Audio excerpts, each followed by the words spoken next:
Welcome back, everybody. Hello, how are we all? Have we had a nice break? Did you do something sensible in the hour that you've had off to prepare yourself for World Championship finals? It's on this afternoon. We are about to get underway. The very, very best technical stand-up paddlers in the world are going to be plying their trade right in front of your very eyes. My name's Ross Solly. It is a great privilege, a great pleasure to bring you the final afternoon of racing, coming to you live from Jomtien Beach in Pattaya in Thailand. We've had a crackerjack morning of racing. The conditions are perfect. There's a little bit of a breeze. It is very, very warm. And I tell you what, the athletes, they are all like tightly coiled springs ready to fly into action this afternoon to try and claim world titles. Sitting next to me, the voice, the face, the body, the attitude of Mr. Total SUP himself, Mr. Mathieu Astier. What a great afternoon's racing we've got in front of us. Mathieu. Yes, indeed, Ross. Hello, everybody, and welcome to the last afternoon of racing here in Jomtien Beach, Pattaya, Thailand. It's a bit of an emotional moment, isn't it, Ross? It's been 5 days of non-stop SUP racing action. We started with the sprint competitions in Rayong, 20 kilometers away from here. Then we had the long distance 3 days ago. And today, the technical race, we've got our first B final of the day in the Master 50 Plus women's field with, on your screen, Polona Puslia from Slovenia. We had Maria Williams from Australia just before that. Here's Natalie Peregrestova from the ICF. Kirsty Macmillan from Canada. Here's also from Canada, Montreal, Wendy Tillett. Li Rong Xia from China in lane 8. We've got Christina Funk from Germany. Here's Trudy Lyle from New Zealand. We've been saying Lille the whole week. Wanlaya Lesvasana from Thailand. Annie Smith, of course, from Great Britain.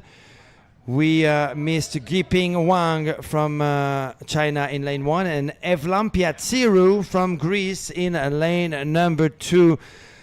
No qualification now. It's all about ranking in the best position. This is the race to finish 9th. Let me tell you, it is no mean feat. Look, they're just pointing out where the line is. Don't pretend you don't know where it is, ladies. Yeah, I can see you pretending you don't know where it is. Everyone can see it. Come on, get behind the line. This is the race for 9th, 10th, all the way down to 16th position. It's been a big week. It's been a long week for all these paddlers. They desperately would love to finish with a win here in this B final, and we're underway, Mathieu Astier. Good run by Wendy Tillett on the Sonova board there. She is the first in action on the Sonova. Another Sonova is following up. She's got the Total SUP visor hat, the winning hat, but she falls down. That's Polona Puslia from Slovenia, falling far away from her board. Christina Funk looking good in second position from Germany behind the Canadian. Whoa. Off to a flying start, Wendy Tillett. Do you think there's a design fault in the Total SUP hat there that maybe it caused her to lose her balance and to fall in? She will not be happy with you making her wear that hat. Let's hope not. She had a pretty good start and she fell really far away from her board, actually. The good news for you, Mathieu, is it looks like she's managed to keep her hat on, so there'll be more shameless publicity for Total SUP throughout this race.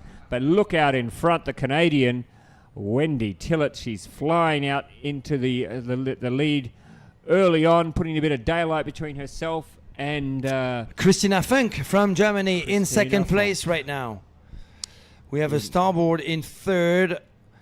I'm not entirely sure what that is just yet. Is that Kirsty McMillan? And she's going down. And we're going to see blocking Kirsty Macmillan. What's happening The there? Canadian blocked by another starboard. And I think we've got Li Rong Chia on a Sonova in third place right now. Wendy Tillett has just done the widest turn you could ever imagine on that second buoy there.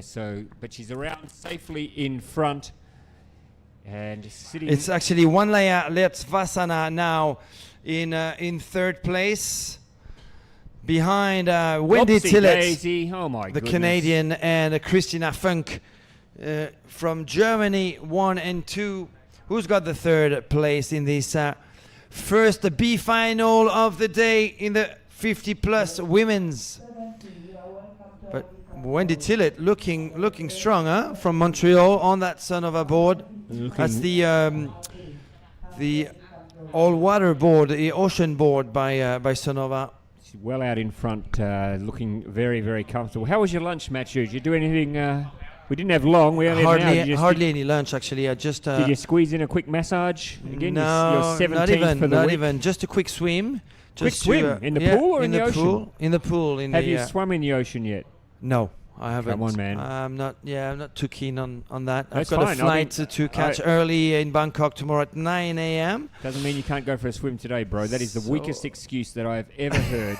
You're not going swimming in the ocean because you've got a 9 a.m. flight tomorrow morning from Bangkok. Well, I just don't want to get even sicker on that plane. That's hey, why. Look at me. I've been swimming every morning, and look how healthy I am. A little bit You cross-eyed. liar. I'm just a little bit You cross-eyed. liar. Speaking a little bit of gibberish, but other than that, perfectly normal. Wendy Christina- Tillett miles out in front. Christina Funk in second. And Kirsty Macmillan in fourth. We've got the ICF third. rep. She's third, I think, Kirsty McMillan. Natalie, in third, and Natalie Perekrestova in fourth right now. Oops, a daisy, another swimmer. Whoa, come on, guys, stay on that board. Wanlaya Letvasana from Thailand moving into fourth. I think is that's it or fifth? Fifth, I think. Fifth place. So finishing ninth, potentially we are gonna have 2 laps in this B final. So finishing lap number 1 and looking pretty strong. Far away from her challengers, Wendy Tillett from Montreal, Canada, on a son of a board. Coming down here for the first portage. It's 2 laps. Oh, that board is heavy sometimes. Not Yes. only heavy, but also stuck to the water. Yeah, of course. Now, let's see. We've seen a few athletes have stacks trying to get back on their boards. Wendy Tillett, though, she's a professional.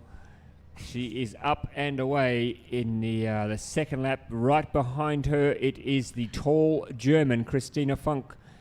And then a bit of a race now for third. Kirsty McMillan is there at... Oh, what's happened there? Somebody's lost their boat, have they? The ICF athlete, Natalie Perekrestova, who's losing control of her board there.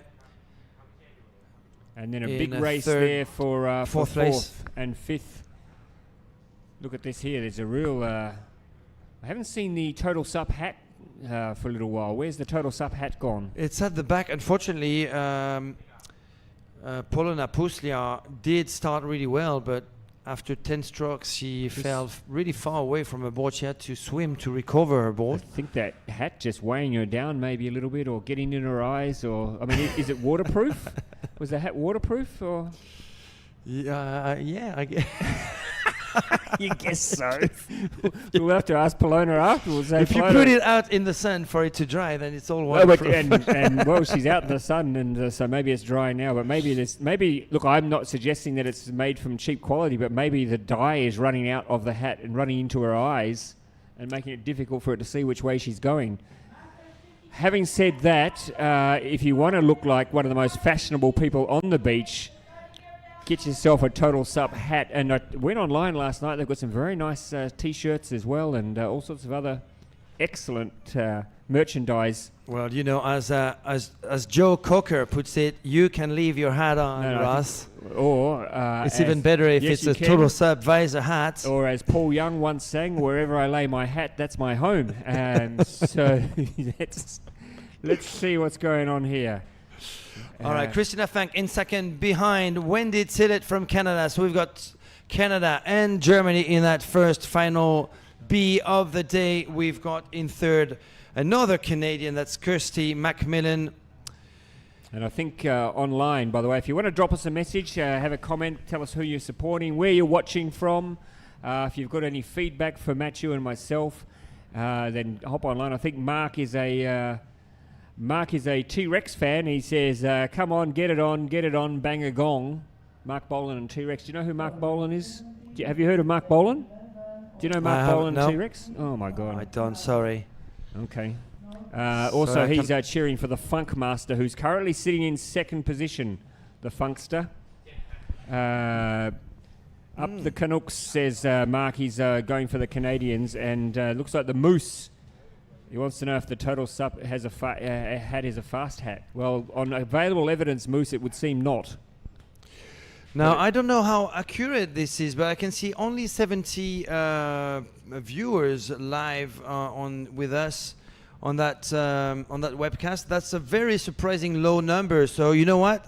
Help us out here. Make sure that you get that stream. Although what I will say is it's pretty early in Europe, isn't it? It is pretty early, but we had numbers reaching over the for watching simultaneously. Just more than 500 people watching, and this is definitely a big afternoon of SUP racing with the final races of the 2023 25 to SUP 7 World. Central European time on a Sunday morning. A lot of SUP fans, a lot of true SUP fans will just be getting ready to go to church probably. That's why they haven't been able to tune in just yet. But let's have a look here at the finish.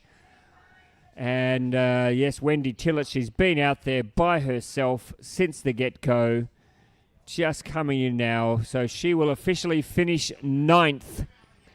Which is not a bad effort. Top 10, I reckon, is something you could be pretty proud of. Well, you should be proud of just competing, let's be honest about it. Well done, Wendy. Coming in to cross the finish line now, Wendy Tillett, a big smile and a leap. And I thought she was going to do a cartwheel there for a moment, which would have been very exciting. But Wendy Tillett is our B final winner. And now coming in second place. Ooh, tricky little move there, but that is the Funkster. Christina Funk. Oh, good race for third here between Kirsty McMillan and our ICF paddler, Natalie Parekstrova. But it is going to be Kirsty McMillan takes third. Natalia is fourth. Well done, ladies. Fantastic end to what has been a very, very tough week for sure. So well done to everybody. Such a good effort to come out in the middle. Here this comes is, the Total SUP visor hat, the flying is that the hat. Total SUP visor hat? Polona Puslia from Slovenia. Polona, if only you had a sensible hat, you could have gone much faster. But she's fourth. Ooh. Ooh, this is going way too fast. We've got the B final of the 50 plus men's lined up on the beach of Jomtien here in Pattaya, Thailand, with from France. We're going to have an individual presentation of every athlete. Arnaud Ferrelec, who comes from Quimper in Brittany, France. We've got your favorite athlete there, Ross, in second. That's Chris Stringer from Canada. I think they're ready, so we won't have that individual presentation. We've got Guido Donze from Switzerland, Bart Desvart from USA. Oi! What's going on there? Come on. Thomas Straubel is actually in the water right now. We've got a good start by Richard Proust and Scott Kean from New Zealand now in the lead, along with... where is Olivier Garriou? Olivier Garriou is actually at the back. Tell you what, there's some athletes in here that I think at the start of the... Oh, and there's someone else taking a swim. There's some athletes in here, Matthew, that at the start of the week we would have predicted with some confidence that they would be paddling for gold. It's a very good standard B final, for sure. Scott Kean, New Zealand, in first position on that deep ocean board. We've got Bart Desvart in second place right now from... the USA. I would tend to think that he was from representing the Netherlands, but he now represents the USA, having lived in Maui for such a long time. Who have we got in third? 664. That's Christophe Connery, from the Frenchman from Chile, in third place right now. Who's in fourth on the NSP board? Oh, what's happening here? Somebody's gone down to Malaysia and back. Or Olivier Garriou, that's him going wide. Yep. That's maybe it's a deliberate ploy, Matthew, staying out of trouble. But Scott Kean looking strong on that deep ocean board at the front of the race. From New Zealand, currently 9th in the overall technical race competition. This is the final B, so whoever wins this race will have a a position of 9th in the overall rankings. Bart de Zwart, who hasn't trained a lot this year. He's only settling for a B final in the technical race. He was a 30th in the long distance the other day, which was a pretty surprising result for someone who has been leading the ultra long distance scene for such a long time, but he hasn't been training much. He is in second place right now. We've got Christophe Connery, the Frenchman from Chile, in third. So just looking, Matthew, at what time zones we're in around the world. Of course, on the west coast of the United States and South America at the moment, it's just coming up to 10 o'clock at night. On the east coast, of course, we're looking more like it's after midnight. We're talking 1 a.m. in the morning on the east coast of the States. And in Europe, of course, it's very early. It's time to be going to church in Europe. So that's why we've got some time zone issues at the moment. With might explain why the numbers are. But also, I suspect there'll be people who'll be tuning in as we get in towards the A finals. And they're coming up very, very soon, the first of our A finals. But Scotty Keon from New Zealand goes into the first portage, a clear leader and looking nice and strong. Good battle there for second, but at second and third, the two starboards. Let's see if everyone gets up okay. Yeah, no problems there. Very interesting around the portage at the back there. It's very civilized. Very civilized, very friendly. No one's taking anyone out. They could do if they wanted, but they're not. Christophe Connery making a move on Bart de Zwart right now. The Frenchman from Chile is still in third, but pushing hard to get into second position ahead of Bart. Bart is resisting though. So you know that Australian saying that you were going to try and slip into the commentary today. I think now would be a good time to do it, Matthew. Oh God, they are strung like Brown's cows. Brilliant. Absolutely correct. They are indeed. Did I get that right? Absolutely. Whoa. They are indeed strung out like Farmer Brown's strung cows. out. Yes. Strung out like Farmer Brown's cows.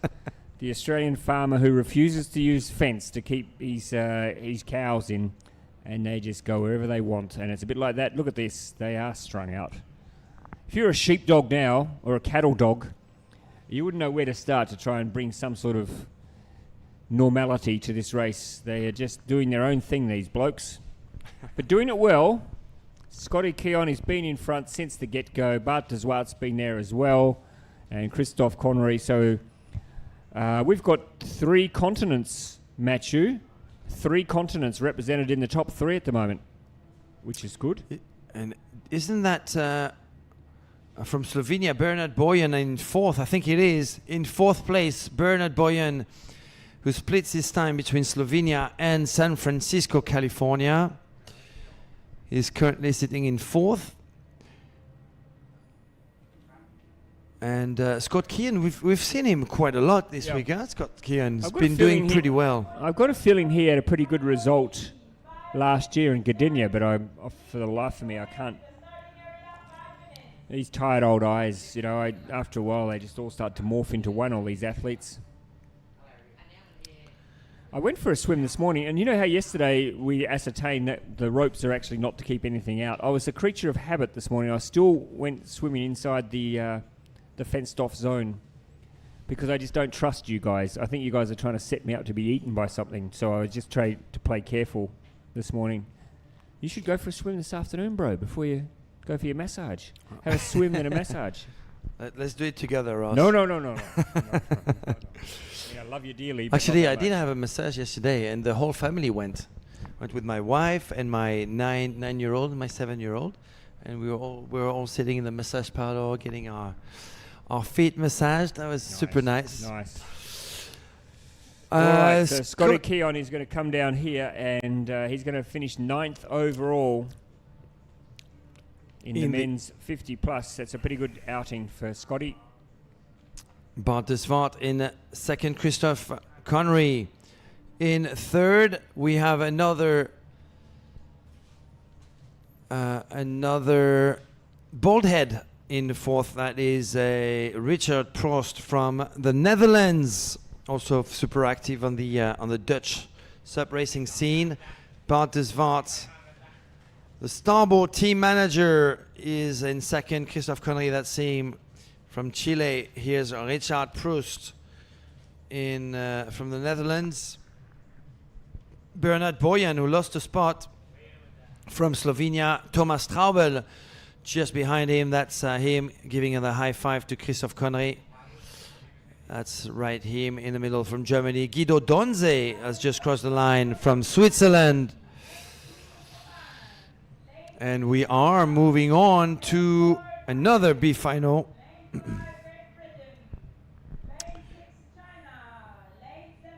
And that's the 40 plus women,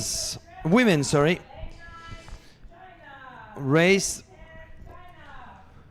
with 1, 2, 3, 4, 5 Chinese athletes in this B final. This is a pretty good indication of how strong the Chinese have come this week. Can I make a quick correction? I mean, you and I are a little bit, obviously we're a bit tired and deluded. We've been saying 9 to 16. Of course, it's 13 to 24. Because there's 12. I don't know. Of course, we're so used to having 8 finalists. My apologies. Thank you, Peter Pan. Your apologies, Ross. Well, you were calling it 9th as well. I think yeah, we both. Absolutely. Here we are, introducing the field here. My bad.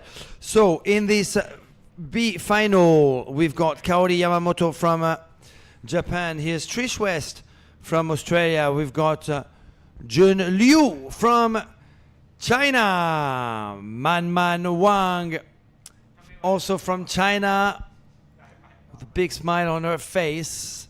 We've got Xiao Yuli from Taipei. Here's Chuxian Ni from China. And earlier on, Kaori Yamamoto in lane number 1. Hong Zhang from China. Tanutan Suntun Wong from Thailand. From Great Britain, Sarah Maxey. That's her on the NSP there. Yukui Yan. That's her in lane number 6.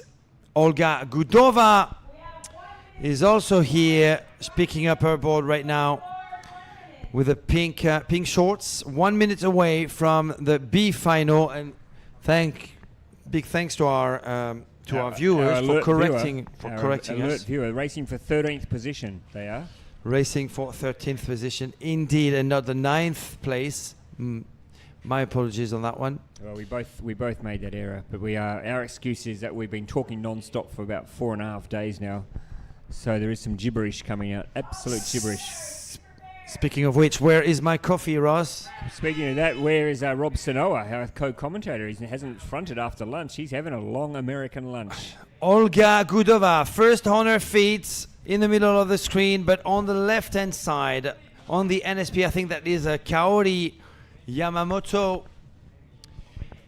Bib number 590 on the NSP, now taking the lead on the left-hand side, but on the right-hand side, that's Xiao Yuli from Taipei. So many athletes from Southeast Asia, and in that B final with Taipei, China, Thailand, and Japan. Japan also in the mix. We've got also Australia. Oh no! And Great Britain. Ooh, Olga Gudova. I could see falling on her backside there. I could see the ICF athletes losing a bit of ground. The old let's try and go through the buoy move, but again, it hasn't worked once today, and it didn't work then. It was a cannonball effect. One went down, quickly followed by 2 more. Xiao Yuli in the lead on the starboard, followed by another starboard. That's Tanutkan Suntun Wong from Thailand. So Taipei and Thailand at the front. More Southeast Asian paddlers in 3rd and 4th, with Hong Zhang, I think, in 4th. Hong Zhang in 4th. We've got Sarah Maxey on the NSP there, on the inside of that buoy, who's might be able to get into third position. Was Sarah one of the athletes who went over when they had that little tumble? There was about 3, I think, went off their board, fell over. So anyway, doesn't matter. They're back up and paddling now, and they're all trying to chase down this lady out in front, representing Thailand.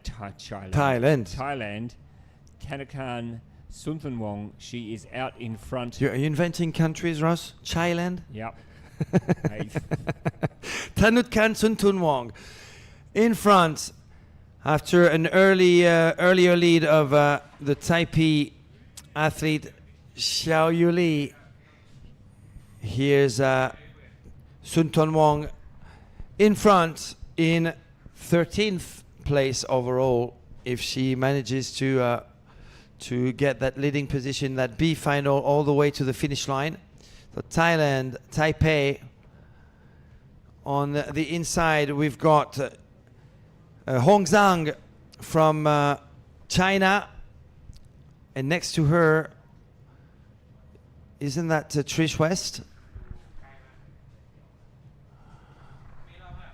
So battle for third between Hong Zhang and an athlete we still need to identify. I think that is Trish West.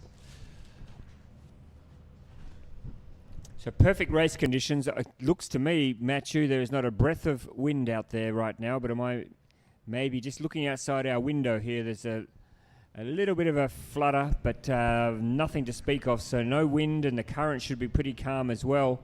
Perfect race conditions for our finals this afternoon. Looking forward very much. I don't want to wish my life away, but the A finals are going to be pretty darn special.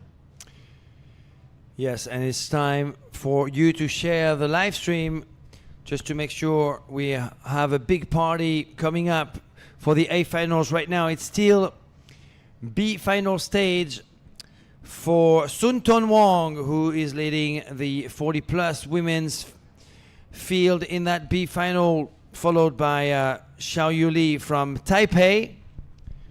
So some questions being asked on our live feed, and please, if you've got questions to ask, drop us a line. Sup Junkie Paddleboarding says, do the B finalists receive medals? Well, I think Peter Pan has answered that. No medals for the B finalist.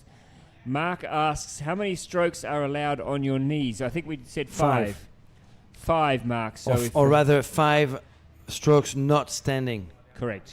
So if you it can be on your knees, on your backside. Exactly. You can't do 5 on your knees, then switch around onto your bot, and do 5 on your bot, and then 5 on your back, and then stand up. I mean, that'd be ridiculous anyway if you did that, but it's not an option. Buoy number 1 of the course for Sun Ton Wong from Thailand in that B final in the 40 plus women's division, extending her lead over Xiao Yuli from Taipei. Another starboard rider in second. There is a lot of action going at the back between 4, 5, 6 paddlers who are reaching that buoy number 1 of the course, a 500-meter course, right in front of the official hotel of the event, the Divari Hotel.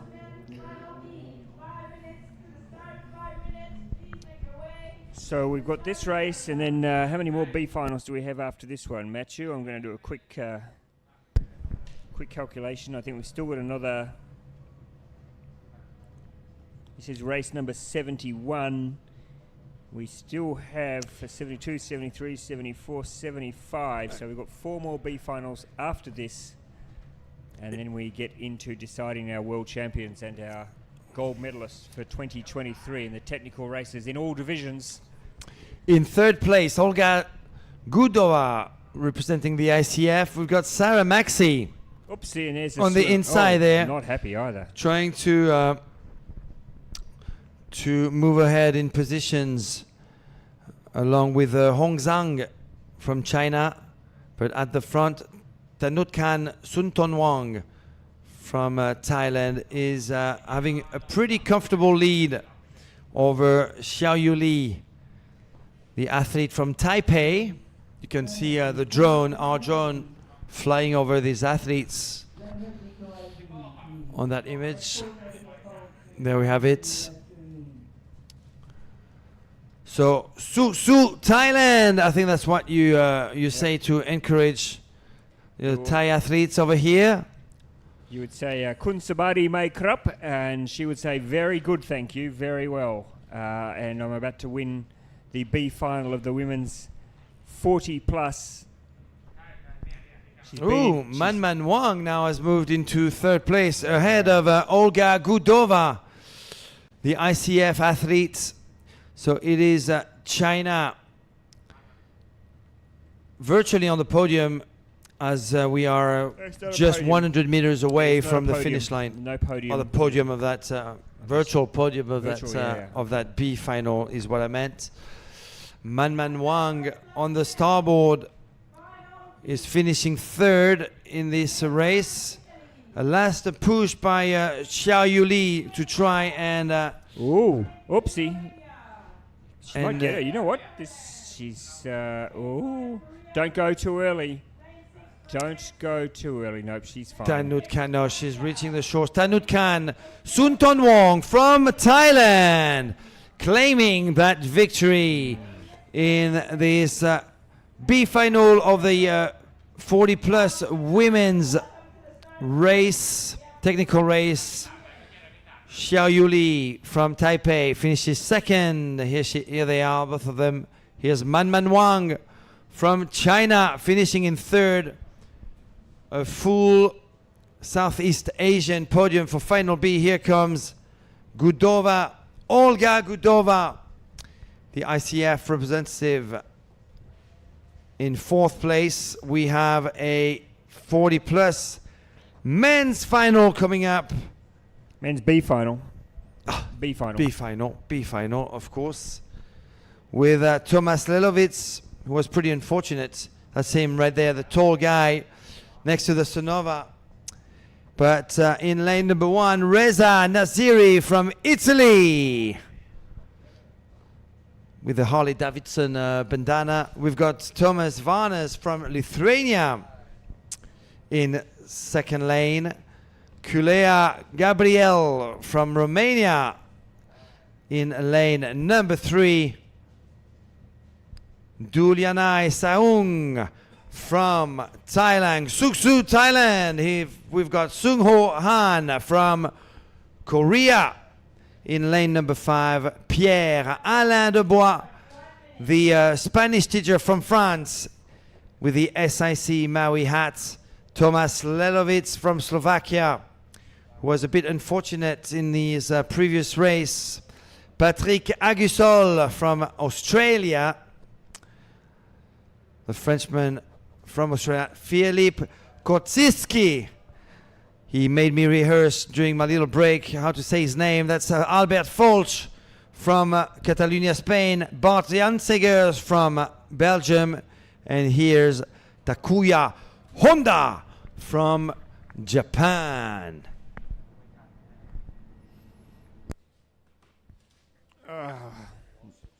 Yeah, it's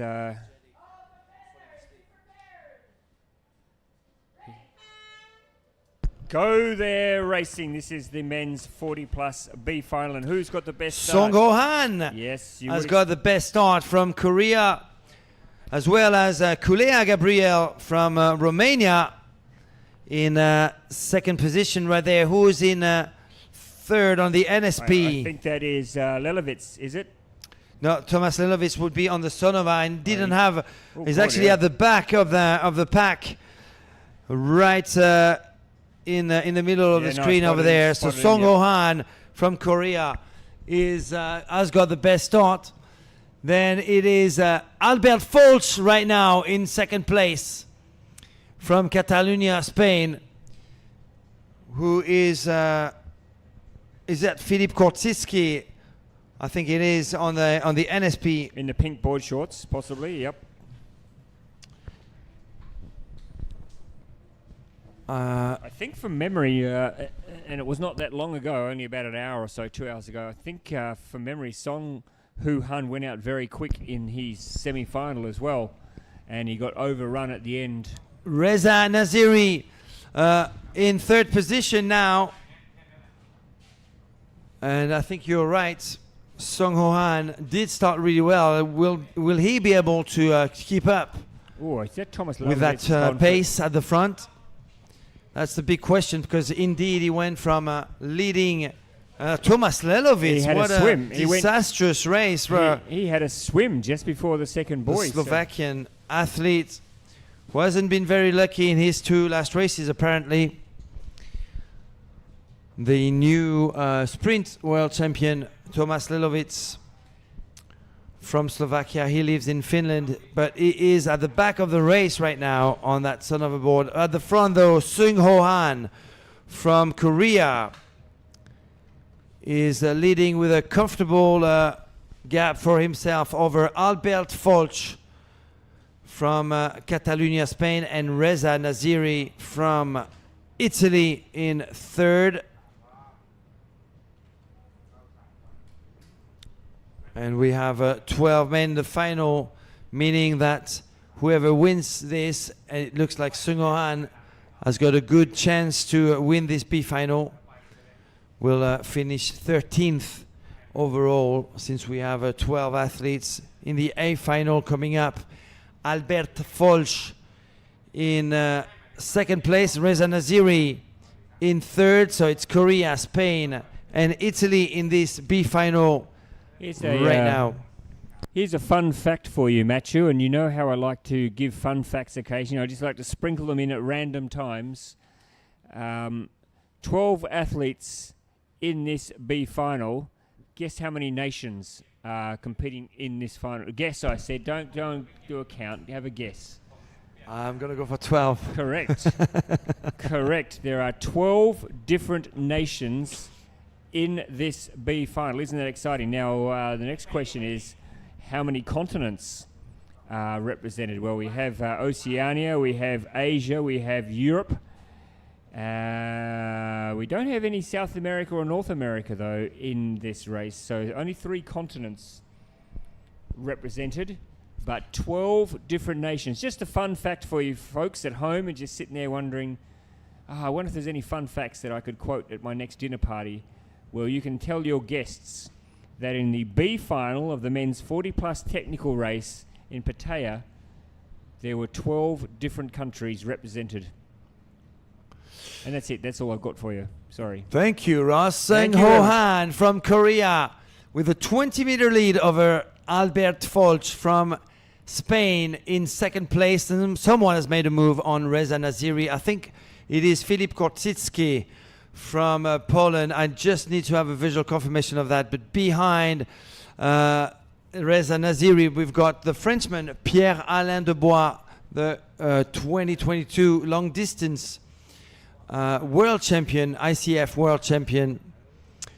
He's only settling for a B final in the technical race, though. He was in the final last year, finishing in 6th or 7th position.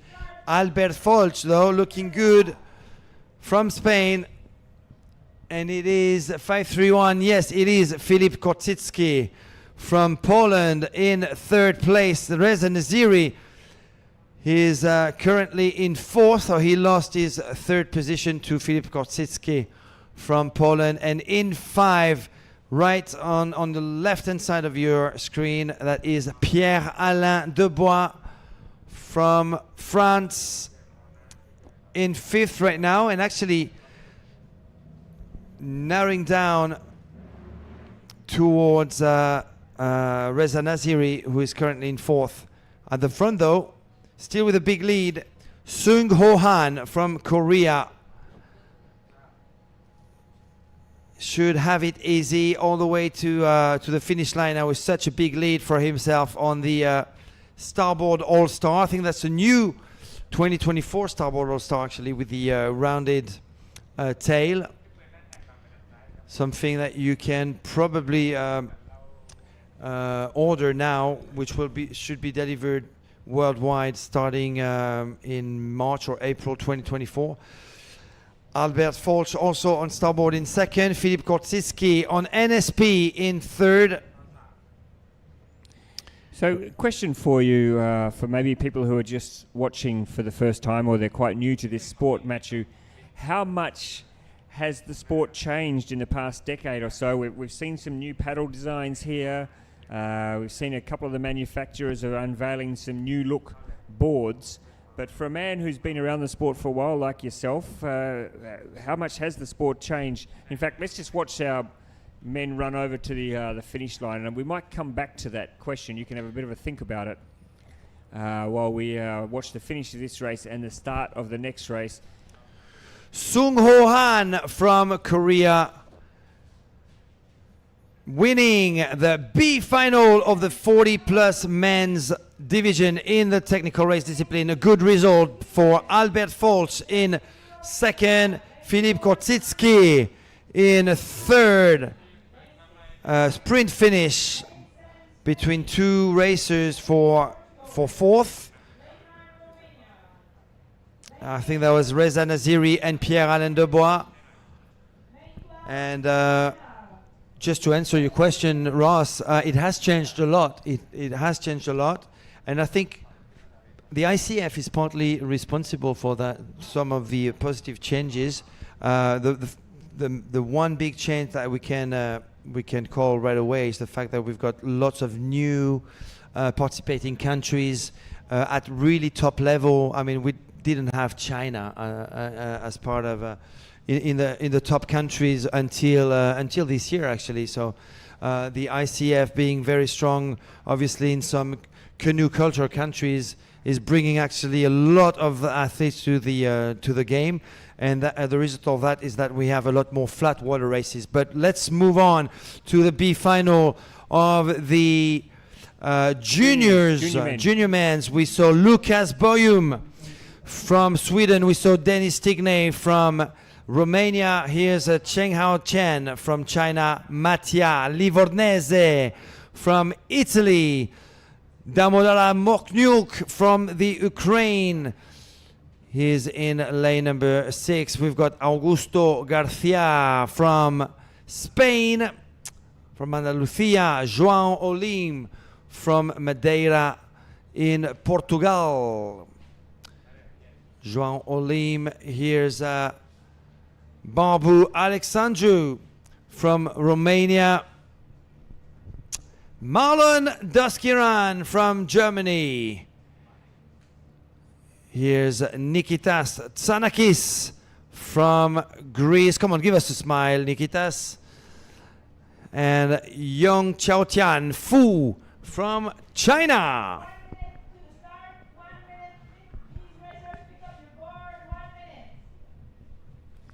So 11 athletes here in the men's junior B final.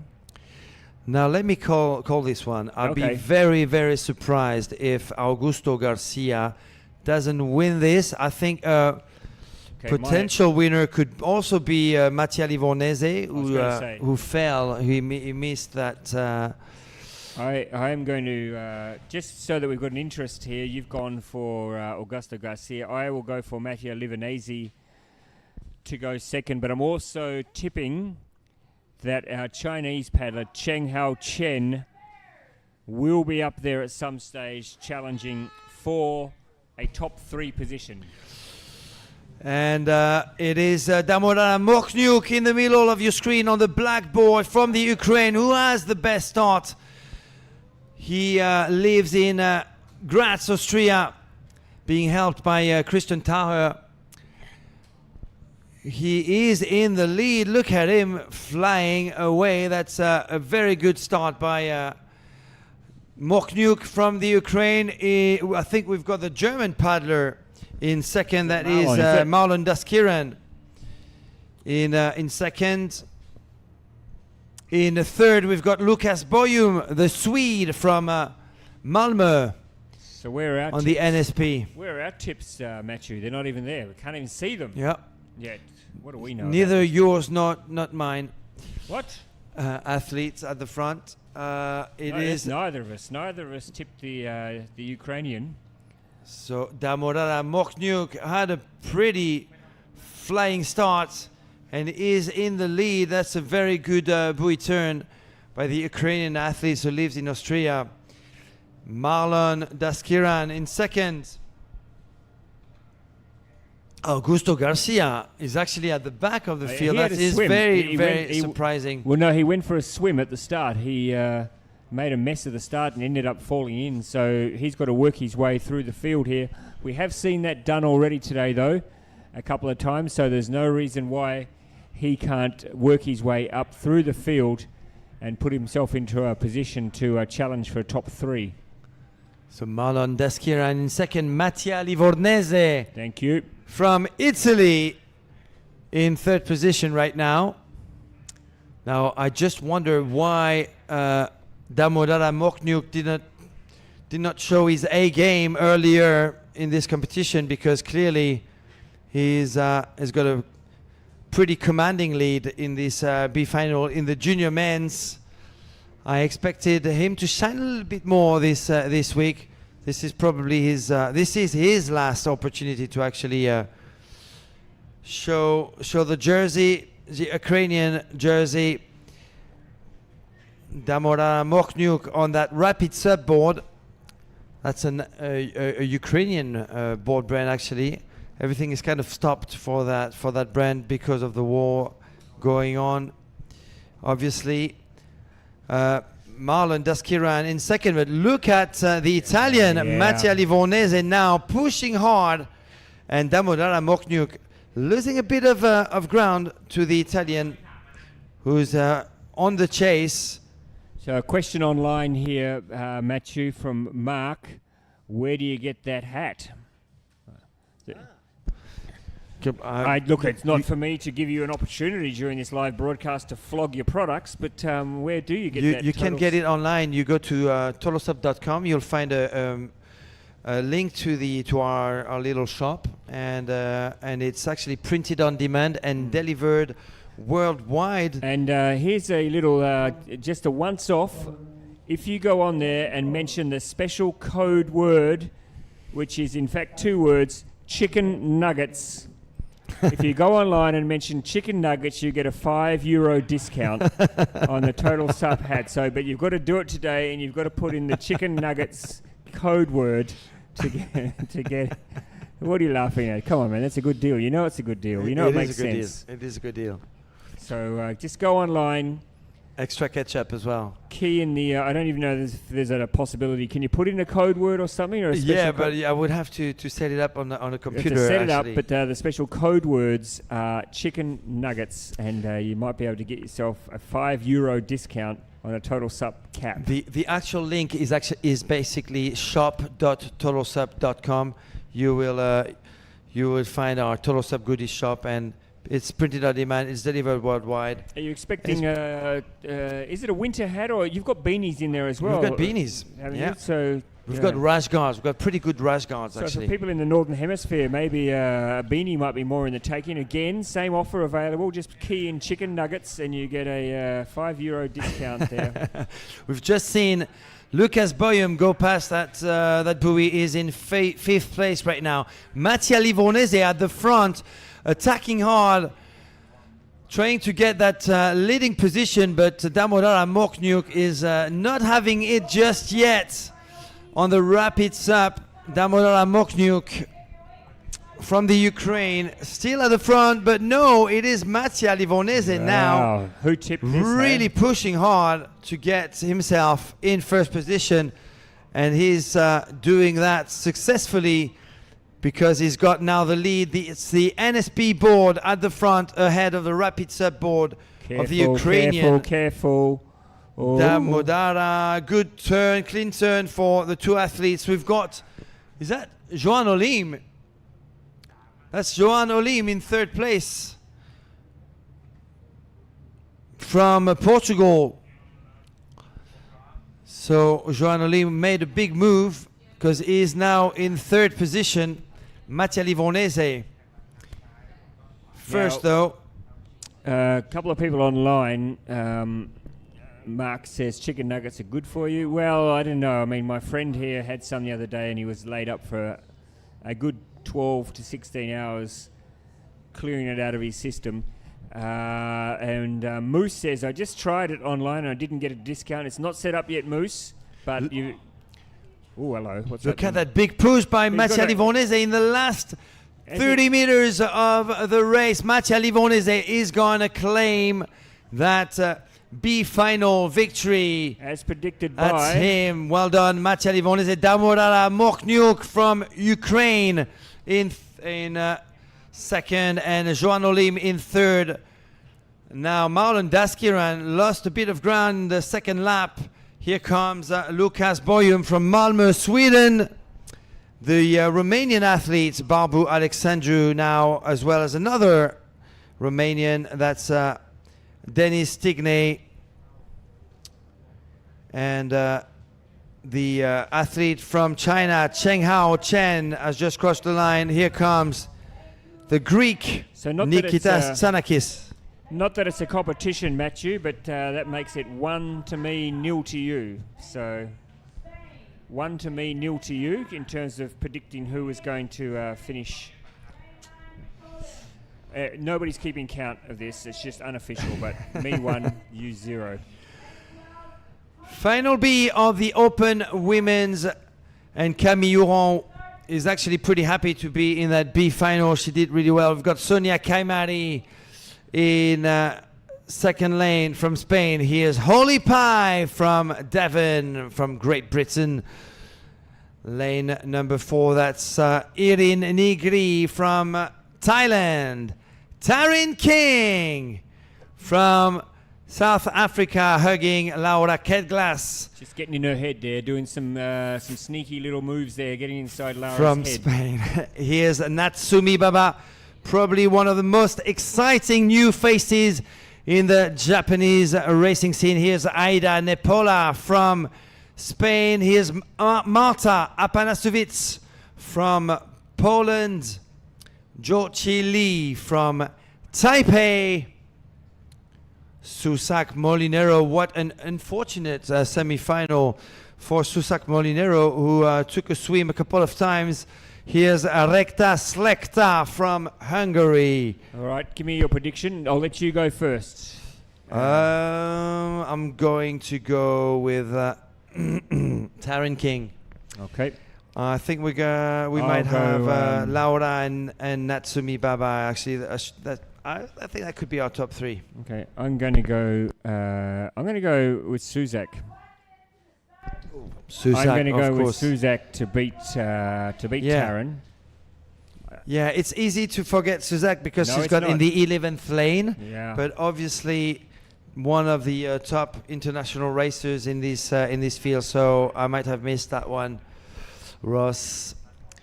But look, A couple of people. Taryn King is ready. She is ready. Laura Kedglas is even readier with that cheetah board from NSP. Is Natsumi. Is readier a word?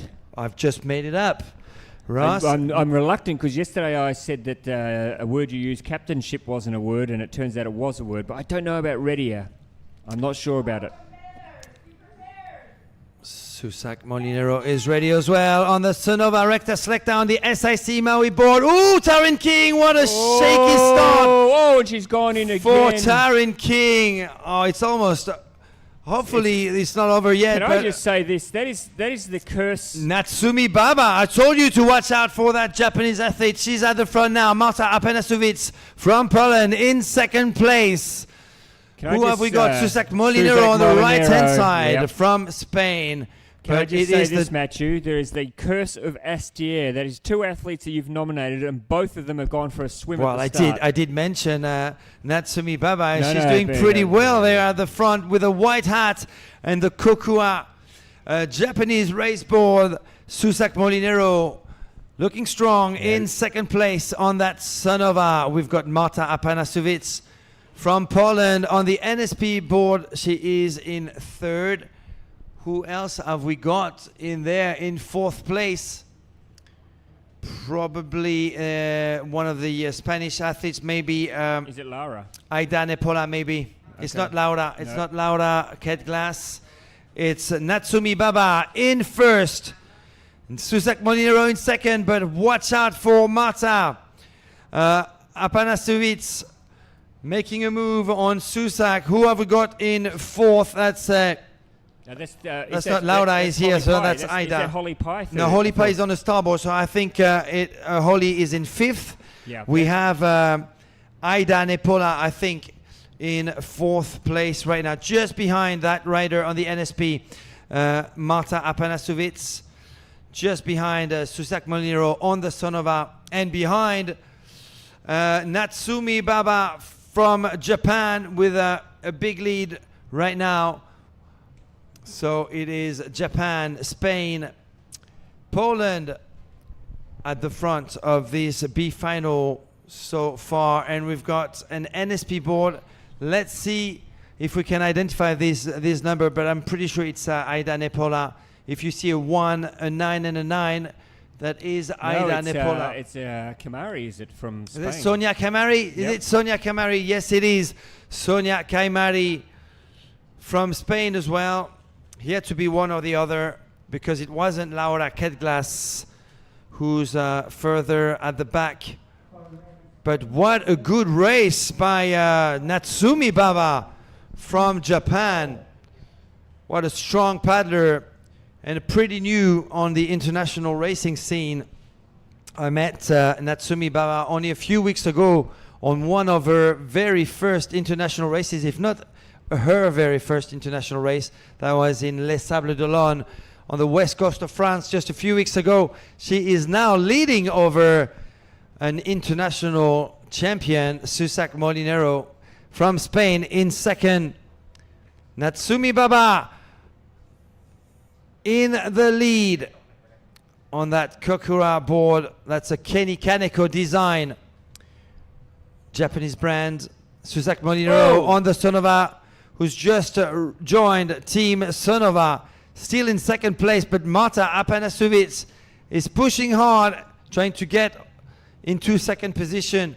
Someone has slowed down a bit. That's Sonia Kaimari. She's been a bit slow at getting back on her board, losing her 4th place to Holly Pie.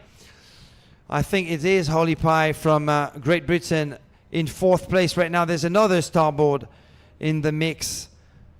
I haven't identified who that is, but Natsumi Baba looking really impressive in 1st position ahead of Susak Molinero, who joined Team Sonova with her companion Paolo Marconi just a few weeks ago.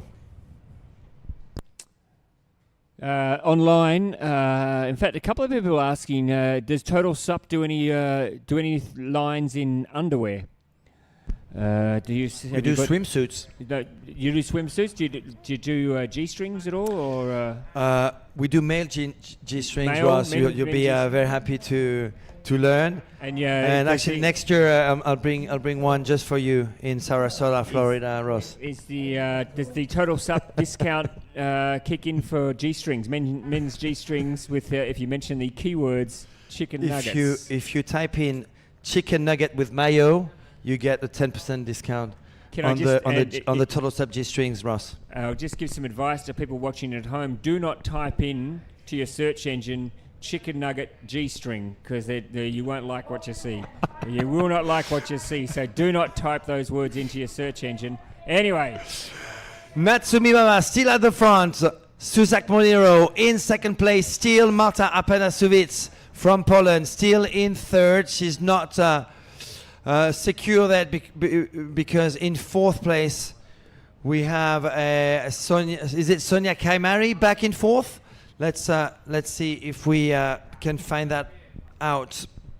Holly Pie actually in 4th place, and Ida Nepola seems to have made a move onto Sonia Kaimari, also from Spain, but at the front looking super strong in that B final, and most likely in a few moments the winner of that B final, Natsumi Baba from Japan, ahead of Susak Molinero from Spain.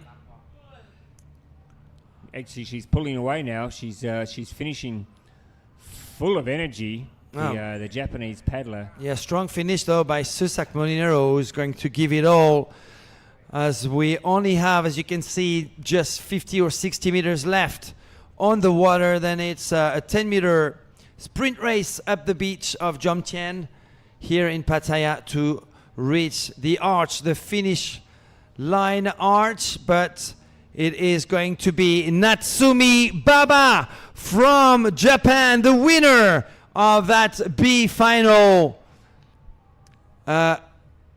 Newcomer on the international racing scene. Natsumi Baba is really happy with that win. She did have a commanding lead throughout that B final, and in second place Susak Molinero has just crossed the finish line from Spain, and Marta Apanasovits, another new name on the international racing scene. Holy Pie in fourth from Great Britain. In fifth it is Aida Nepola from Spain, who did manage to go in front of Sonia Cameri, also from Spain, from Mallorca. Another Mallorca athlete, that's Laura Kedglas, who's just crossed the line.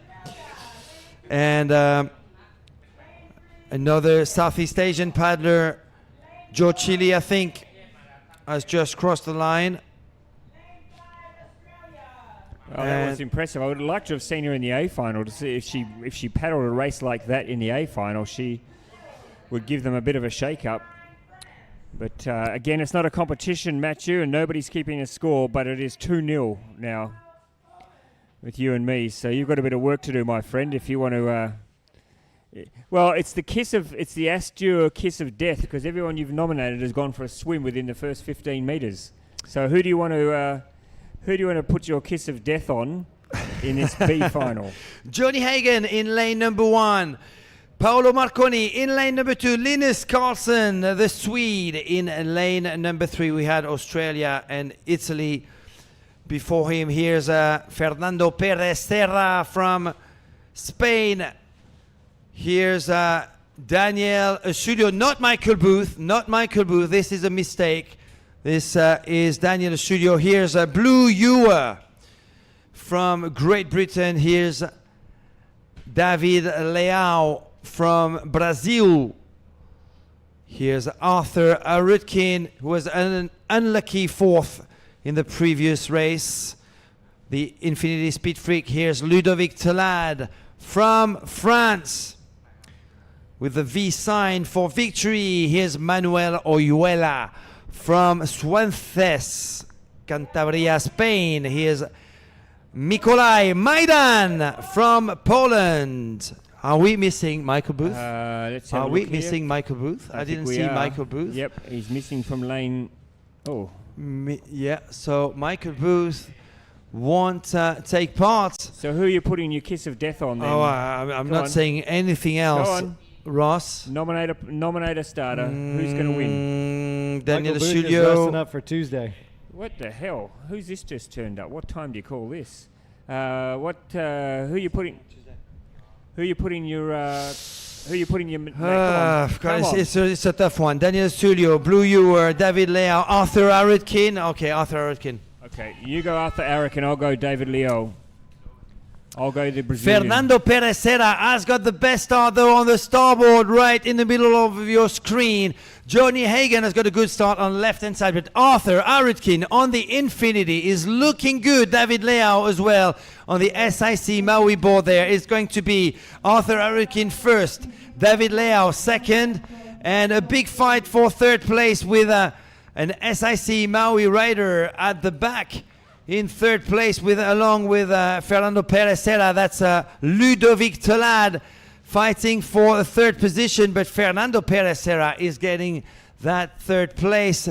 It's by just an inch ahead of Ludovic Telad at the front, though. At the front, it is David Leao who was able to give the biggest push between buoy number 1 and buoy number 2. Arthur Arutkin in second place on the Infinity. Fernando Perez Serra in third from Spain. Ludovic Telad, good turn there by the Frenchman. Daniel Sulio in fifth. 2. Johnny Hagen in sixth. A bit of carnage at that buoy number 2 between 3 athletes who go down. But David Leao, the SIC Maui rider from Bahia, Brazil, is in first. Arthur Aretkin, the Frenchman from the north of France, a windsurf champion, a SUP race champion. He was with Fanatic for such a long time on an SUP board. Is now with Infinity. Is still with the Fanatic foil brand though, and windsurf brand Duotone. When he windsurfs and when he foils, that's Arthur Aretkin in second, Fernando Perdesera from Andalucía in third, Ludovic Tolad in fourth, Daniel Sulio in fifth. Battle going on between Blue Ewer, Johnny Hagen. Paolo Marconi was in the mix at that buoy number 4 and looking good at the front. David Leao from Brazil. These two have got out now to a little handy little break on the oh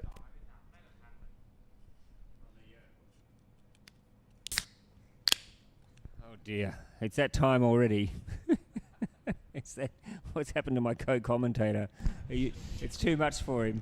It's too much. He's trailing 2-0 already in the tip who's going to win. Well, I was waiting for someone to bring some coffee. They brought a cold one instead. Something a lot stronger for you to get you through the afternoon. But good portages here from our first two paddlers. That is leading is David Leao from Brazil, from Arthur Aretkin from France, sitting in second position. SIC Maui in front, Infinity in second, Starboard in third, with Ludovic Tolad, who's probably going to try and make a move on Fernando Perez to get into third position. It's going to be hard, though, in such a short course for Arthur Aretkin to overtake David Leao, clearly in front on that SIC Maui board. Those two paddlers who just fell short of qualifying for the A final in their semi-finals. Brazil, France, and Spain in the top 3 positions. And isn't it great to see Rob Sanoa finally deciding to join us? Apparently, he accidentally ordered a 2-hour massage instead of a 1-hour massage. I tell you what, it was wonderful too. Yeah, and he fell asleep on the massage table, and when he woke up, he could hear cheering and yelling going on. He thought, I didn't think I'd get that sort of a response for getting a massage. I got the Ross Needs coconut water, so I brought it immediately. Oh, look at this! Right between the legs. That could have ended very badly. Could have got right in the Jats crackers there. I think, was it Linus Carlson, who was it Paolo Marconi? No, Blue Ewer. I think it was Blue Ewer. Blue Ewer. Did Blue Ewer get it up between the legs, up around the Jats crackers Daniel Studio. Oh, goodness me. That was... I think he saw his just life... shy of the marbles. His life flashed before his eyes there. When he looked down, he saw a paddleboard coming up right in the family jewels region, managing to quickly take a step over and avert a small tragedy. Because just for those watching at home, you might not be aware, these gentlemen, they're not wearing protectors. There's nothing out there to protect. It's just a lot of them are just letting them hang free, and the paddleboard can sometimes come up and give you a little bit of a sharp jab just to focus the mind. It's lucky we've got the massage parlor not too far. Oh, here's the move. Final attack by Arthur Aretkin to take the first position and potentially the win of this B final in the open men's division. And yes, indeed, the Infinity Speed Freak. David Leao has nothing. He's got nothing to give. He's gone. He's given up. He's going to end up third in a minute, the way things are looking. And on the Infinity Blackfish, Arthur Aretkin from France has managed to get that leading position. Only a few meters left for the Frenchman before he claims a victory in this B final in the Open Men's Technical Race Competition. Woo! Arthur Aretkin from France, the winner of the B final. Wow. What shot with those elbows. Okay. Elbow to the back of the scone, and the sunglasses went friendly, kinda. Let me tell you, if this was Australian football, he'd be on report. Daniel Studio now crossing the line. If that was American representing football, Hungary, Paolo Marconi, Blue Ewer, Johnny Hagen. If that was American football, there'd be a flag out. That's right. It was after the play. After the play. Yeah. It was like exactly. It was like Nikolai the quarterback had passed the Maiden. ball and got one in the back of the scone. Manuel Oyuela now crossing the line. Can What we a see finish. that in a replay? I'd love to see. Excellent finish, though. Dave Benny's got to be excited about that. Arthur, nice race. Yeah, David Leao Wow. got to settle for second place there after leading for most of the that B final. Who took out who there? Rob, could you see somebody? I don't know. It was a chaos, all three of them. I just saw the elbow come up. I think Fernando Got him in Perez the- might got him- have managed to Get him in. outsprint. And did he get someone in the back of the cruet on the I way think through? he was trying to give him a love tap. A nice job, but they were moving too He fast. was moving too fast, and It turned into a love smack. it sure did. And the sunglasses went flying. There was a sort of a look around, like, Who did that? what, you want to fight, man? you want to take me on? Anyway, let's just try, boys. Let's try to keep a solid pace here because we don't want to peak too early here. Okay, first final A is at 1:45 local time, so we've got about a 7 or 8 minute break here to just get Rob to give us the highlights of his 2-hour massage that he's just come from. You do know, mate, that we started an hour ago. I mean, we've just been yabbering on here, Matthew and I, for an hour with no apparent end goal, no game plan. It's No coffee. no coffee. It's been a bit shambolic. The fans at home, they've become so distracted. They're now asking. They put pressure on Matthew because Matthew stocks a very fine clothing line. He's got on his website. He sells, and apparently the one thing he doesn't sell is underwear. Pink And flamingos.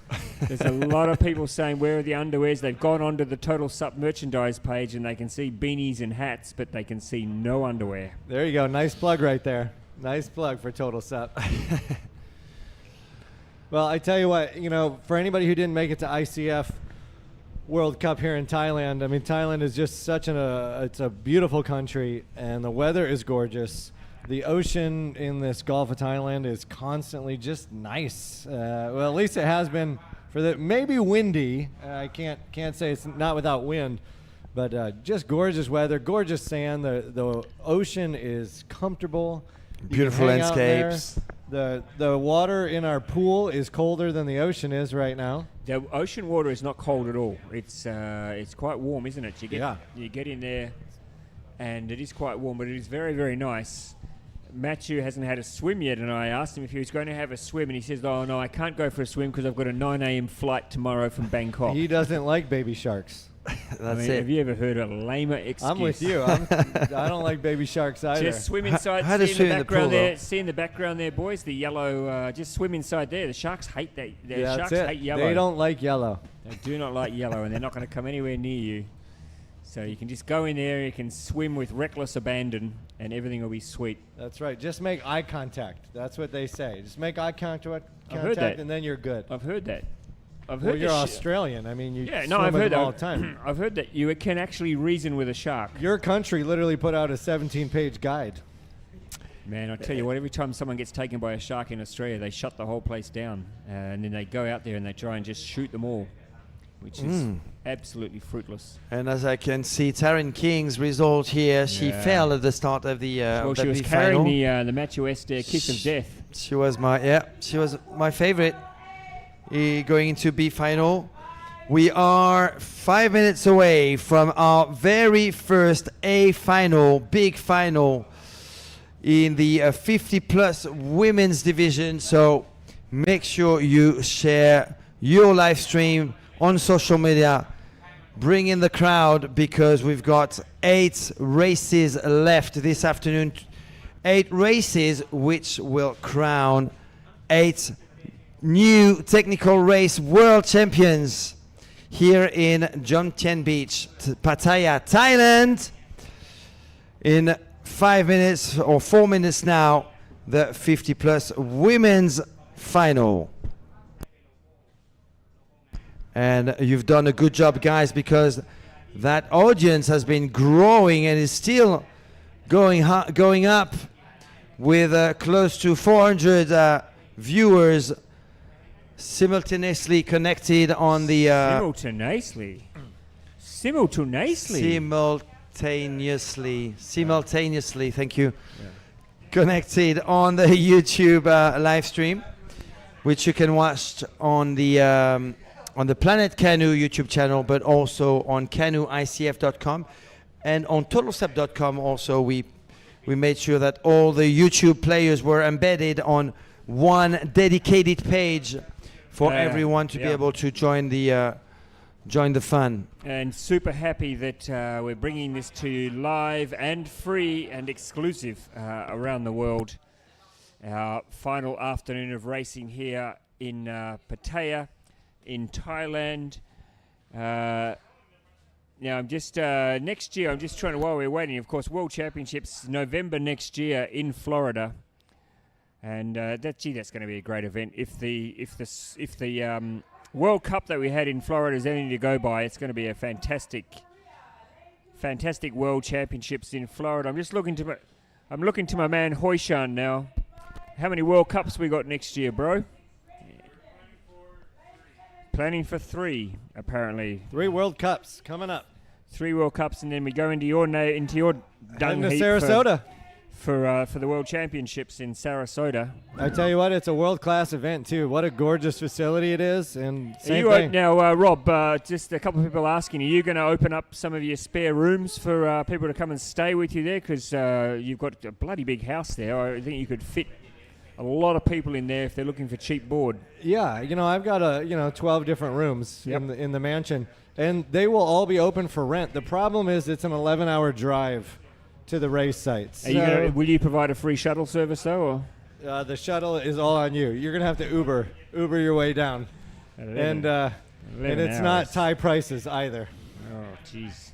All right then. So okay, the women are getting set. Their boards are getting close to being in their hands. Are we going to have an individual presentation of every athlete? Because right now the camera we have is false only alarm. watching from the back. Just be patient, lads. We've got a bit of Here time. we are. There we go. Here we are in lane number 1, Youngmi Kim.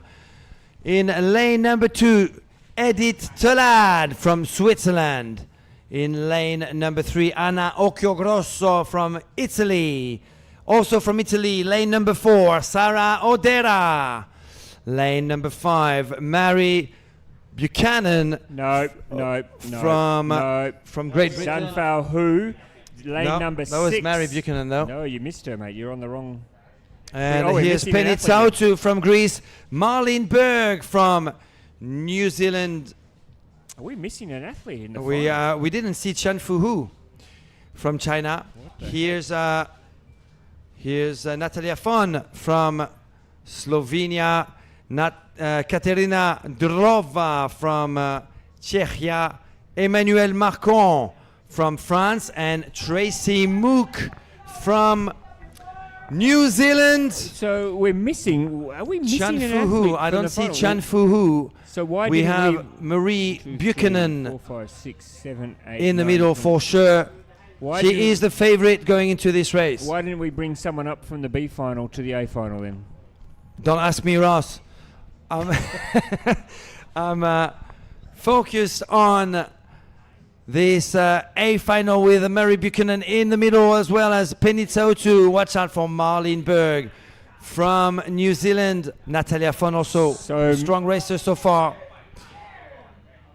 So Penny and Marie both looking for second gold medals for the week. That's correct, isn't it? Marie winning the long distance, and Penny... No, hang on. Mary Buchanan winning the long distance, yes, and in the lead right now from Great Britain, leading that A final of the 50-plus women's technical race here in Jomtien Beach, Pattaya, Thailand. Followed by, is it Marlene Berg, I think, in second right now from New Zealand. In second place, Penny Tsautu has lost a bit of ground despite a pretty good start. Oh, Emmanuel Marcon now pushing herself in second position. It is Emmanuel Marcon now in second. It is Great Britain, France, and New Zealand at the top of the field. So Marie Buchanan is looking to make it 2 gold medals in 2 days, and she's gone out nice and strong to lead for Great Britain. Looks like we've got two different lines here as well. Everybody's taking a little bit of a different course here so far. Yeah, two starboards and two different lines. We've got Marlene Berg, who went pretty wide on that out on that first buoy, but she will have an inside advantage now over Emmanuel Marcon going into buoy number 2. At the front, though. There we go, Crouching Tiger. Crouching Tiger, Marlene Berg in second place. Oh, Emmanuel Marcon losing a few spots there to Penny Tsautu. And who is that now in third? Now, Rob, on the starboard. Rob, guess who came up and buttonholed Matthew last night and also came up and had a chat to me this morning at breakfast? Have a guess. I don't know. The chicken people? Chris Dixon. Hey! And it is indeed the Chris Dixon, world sailing legend.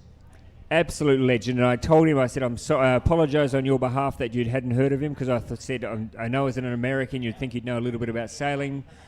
But also, interestingly, he is Marlene Berg's partner. How about that? And he was talking up a good race this morning for Marlene, who we've christened Iceberg here in the commentary box, and she's sitting second at the moment behind the British paddler Marie Buchanan. I think this is what's so fun about this sport, and every one of these athletes has a story. Every one of these athletes has another job, another position. These are individuals that are coming out here because they love the sport and they love being an athlete in it, and they're amazing. I said to Chris, I said, how come Marlene does that crouching thing she does when she goes around the corner? And he said, Penny Tsautu goes down in fourth place. Down. Two women go down. Katerina Tredova is going to try and make the most of those mistakes in front of her, as well as Natalia Fon. Third. We have our podium, though, at the front, virtually anyway, with Marie Buchanan from Great Britain in first. We have Marlene Berg in second from New Zealand, and in third place from France, Emmanuel Marcon, with a big gap for herself, with so much carnage happening just behind her. I think Emmanuel Marcon is going to be pretty safe now going into lap number 2, but at the front, 2 starboards, and you would expect Marie Buchanan to actually have a bigger lead over Marlene Berg, so it is not over yet for the athletes from Great Britain. Well, we've seen already today that getting back into the water can be challenging, so let's just see which of these two athletes does it best. Does the portage. There we are. There's the 12-step portage, Rob, underway there. And now let's just see who can make the next move. Yep, two clean re-entries. Penny's having all sorts of dramas. Emmanuel Marcon now on with the 425 Pro board from France. Let's see how she does entering the water. Marie's put some distance between herself and Marlene Berg, hasn't she? She's gone out hard here. Marlene taking a bit of a different line, though. And it looks like Penny Tsautu went from 4th to 6th or 7th at the back, with Katerina Trudlova from Czechia now in 4th place. Emmanuel Marcon looking strong in 3rd. She's got a good 10 meter for herself in front of the Czech athlete. I think it is Anna Occhiogrosso on the starboard in 5th place right now. But at the front, Marie Buchanan on the starboard from Great Britain is set to win a second gold medal here in these 2023 ICF SUP World Championships here in Pattaya, Thailand. She's got a 10 to 15 meter lead over the New Zealander Marlene Berg. Well, she really has blown this away.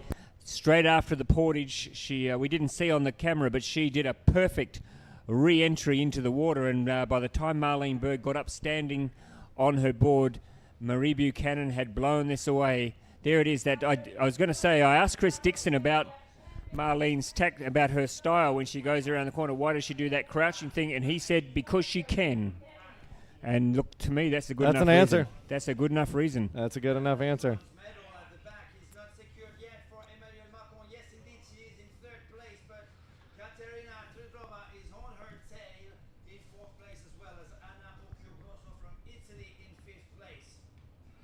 This is going to be a little bit of a race for 3, 4, and 5 right here. They're all tight. They're all close. We're going to see what happens.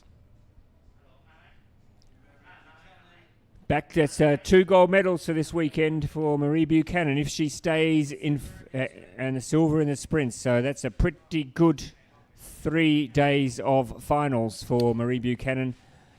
Just, and you would think, chaps, given that this is her first year in the 50 plus, that she's going to dominate for quite a while, potentially. 59, yep. In second place, a former model, I've been told, Marlene Berg. She used to be a model.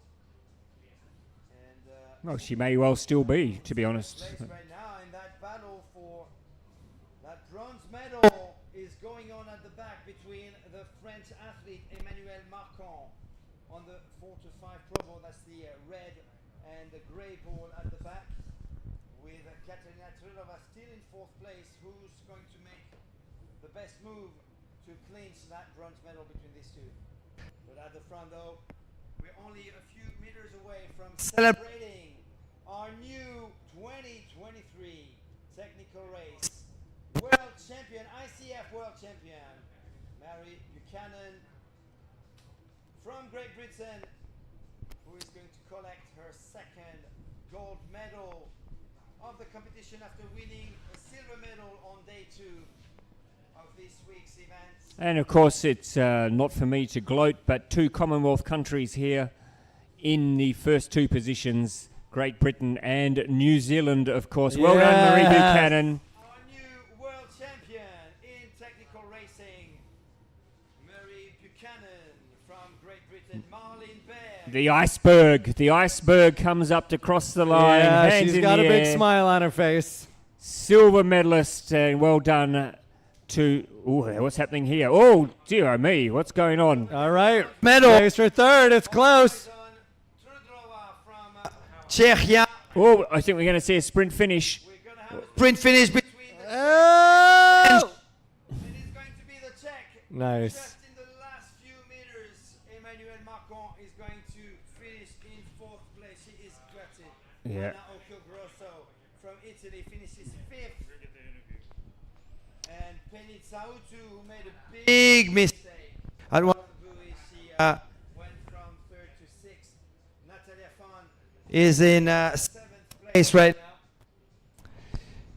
now. Yeah, we're going to cross down in just a moment to hear some wise words from our winner, who I'm sure will be over the moon with picking up a 2nd gold medal for this weekend.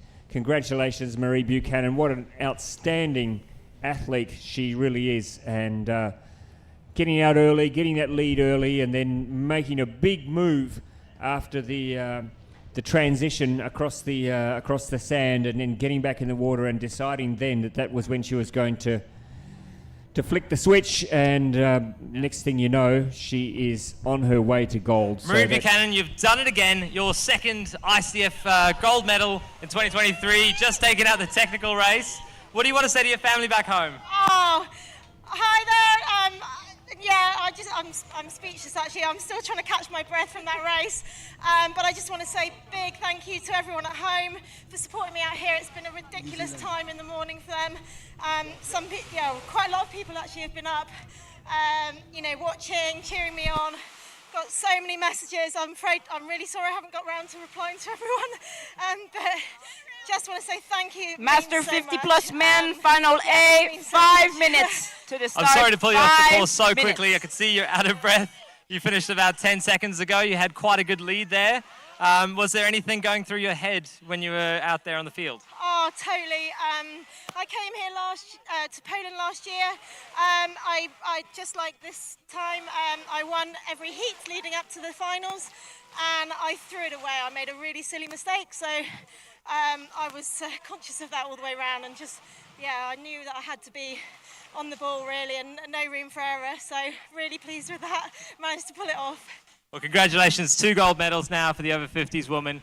Congratulations, Marie, and go rest up and get your breath back. Thank you.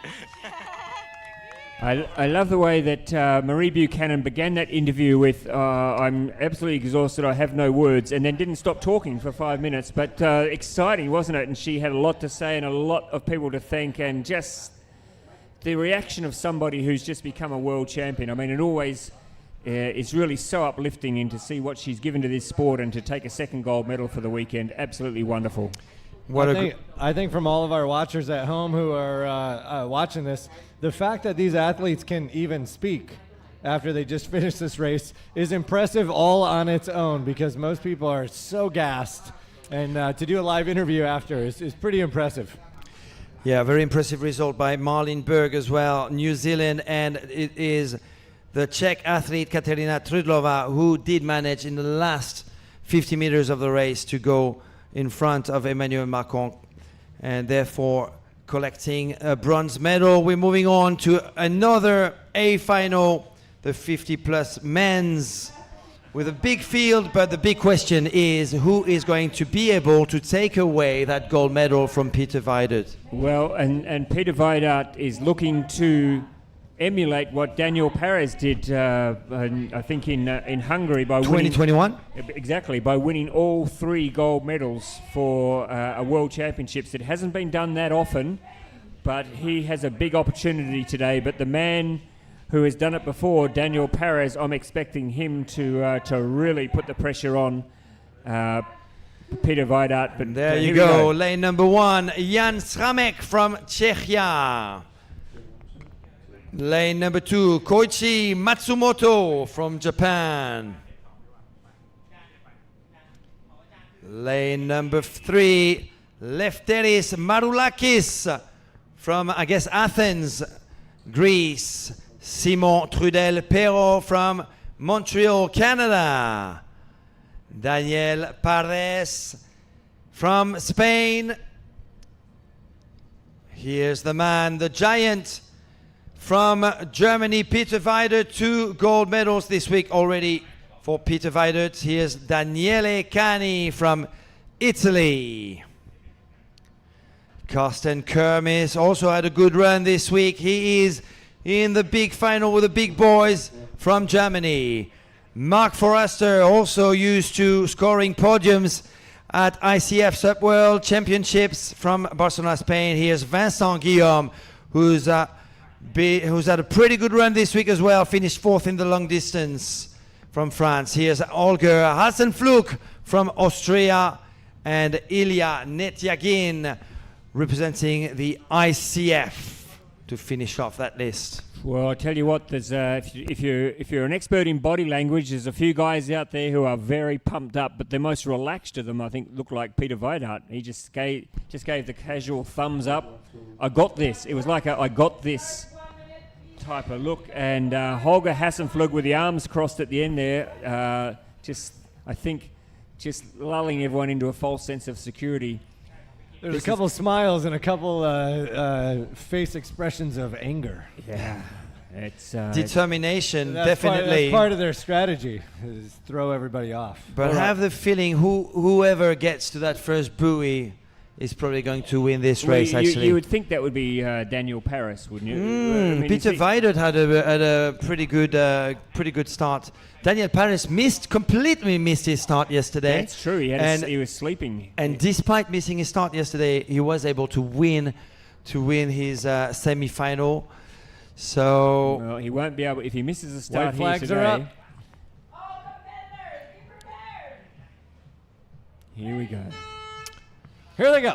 Good reaction there by the Greek athlete who actually goes down. Daniel Paris has indeed the best start, while the giant from Germany is at the back. So Daniel Paris has got the lead along with another Spaniard. That's Marc Forrester from Barcelona in second place. We've got Vincent Guillaume from Brittany, France in third position right now. But Daniel Paris, what a great start. But Daniel, who's reaching that buoy in first position. We've got Marc Forrester in second, and Peter Weidert, after a pretty poor start, is now back at the front in third place. Now actually pushing Marc Forrester, who's now in third place. 2 paddlers went down, including Danielle Carney, so they've lost a lot of ground on the rest of the field. But Peter Weidert was probably the slowest out of all the main contenders here, but he has now slipped into second position. So what a fascinating situation we have. We have in the lead Mr. Daniel Paris, who in 2021 won all 3 gold medals, sprint, long distance and technical. Sitting second at the moment from Germany, Peter Weidart. He already has the sprint gold medal this weekend. He has the long distance gold medal. Can he come from second behind undoubtedly the best 50-plus paddler in the world up until this year? Can he come out and run over the top of Daniel Paris and pick up a 3rd gold medal? We are in for a fascinating race here. In 3rd place, Mark Forrester from Spain, not just entering our screen right now. Not far behind Peter Weidert, actually. It's a very close-knit top 3 right now. In 4th place, Vincent Guillaume from France. In 5th, Jens Ramek from Czechia. We've got the Japanese Koichi Matsumoto in 5th. Holger Astenflug in, or is it Simon Trudel-Perrault? It could be Simon Trudel-Perrault, I think, in 6th, actually. On the son of a board. Yes, it is. It is Simon in 6th. So right in the middle of our screen, that's Matsumoto from Japan. In 5th, Simon Trudel-Perrault from Canada. In 6th, we've got Daniele Cani from Italy. In 7th, and Holger Astenflug in 8th. Look, Peter Weidert might make his move right now as the 2 front athletes are getting close to the beach. This will be interesting. I've got to say, since we've been at semi-final stage, no big drama has happened at a transition stage yet, but there have been interesting things happen when the paddlers get back in the water. So Daniel Paris first out of the water and back in, no problems there. Peter Weidart, there he is, right behind him, just keeping. Ooh. Peter Boblin right Mark there. Forrester has got a nice ride for himself. Mark Forrester is going to push to get in 2nd place. That was a mistake by Peter right there. Yeah, he just momentarily, he had a bit of a wobble there, but managed to get back into his zone. But that's given Daniel Paris a chance to sneak away a little bit here. So I tell you what, you don't want to give Daniel Paris too much room, because I would not like to try and chase him down over the closing stages of this race. He looks like a man who desperately wants to win his 1st gold medal of this week. It's very unusual for him to have gone through to this stage of the competition without a gold. It would be nice for Daniel Paris to go off on a Bali holiday for the next 2 months with a gold medal around his neck, that's for sure, and that's why he's in the lead right now with a 10-meter lead over Peter Weidert, the 2-time gold medalist for this 2023 World Championship here in Pattaya, Thailand. Mark Forrester, who's been on an ICF podium more than once in the past 3 years, is sitting in 3rd right now. A good performance at the back with Vincent Guillaume from France on, I believe, his first ICF participation. Oh, here we go. Here we go. He's going to try and make a move on the inside, is he? Yeah, Mark Forrester trying to go on the inside. That's not radical enough for him to get that 2nd position, as Peter Weidert has got a good reaction to it and maintains his 2nd place. Little bit of a chop developing out there now. You can see the water not as smooth as it has been an hour or so ago, but these paddlers out in front are very experienced. This will be no problem to them at all. I think Peter Weidart has closed the gap a little bit on Daniel Paris. He now seems to be in his slipstream, so maybe backing himself for a sprint to the finish. It sounds indeed like we're going to have a sprint finish between these two, and we know who is the sprint world champion. Peter Weidert, the German athlete on the Lightboard Corp hollow board. It's all going to come down to this boy. It's all happening now, boys. Nice cross step right there.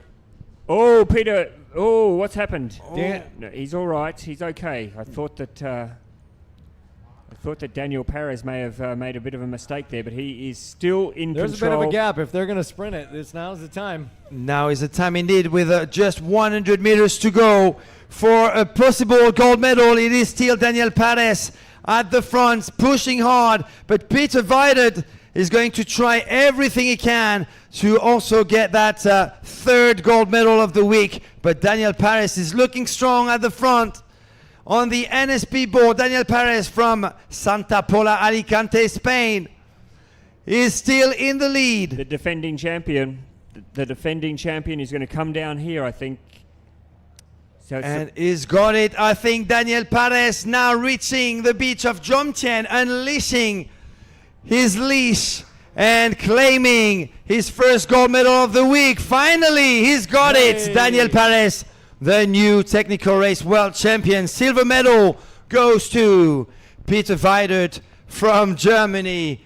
And in third, getting the bronze, Marc Forasser from Barcelona, Catalonia, Spain. Two Spaniards in the top three on that plus 50 men's podium in a technical race. Well, what a perfectly judged race there by Daniel Perez. Getting out, we mentioned, I think you called it, Matthew, that whoever got the best start and whoever was leading at the first buoy would be the one that would be very hard to beat. And it was Daniel Perez, because we saw Peter Weidert missed the start. He was slow out of the starting block and just took a little while to catch the field. Had to do a lot of work to get back up in touch with Daniel Perez. And, well, by that stage, he didn't have much more to give when it came to the sprint at home. So well done, Daniel Perez, successfully defending his title in the men's 50-plus technical race. We're going to cross down in just a moment. In fact, let's cross down now and have a listen to our world champion, Daniel Perez.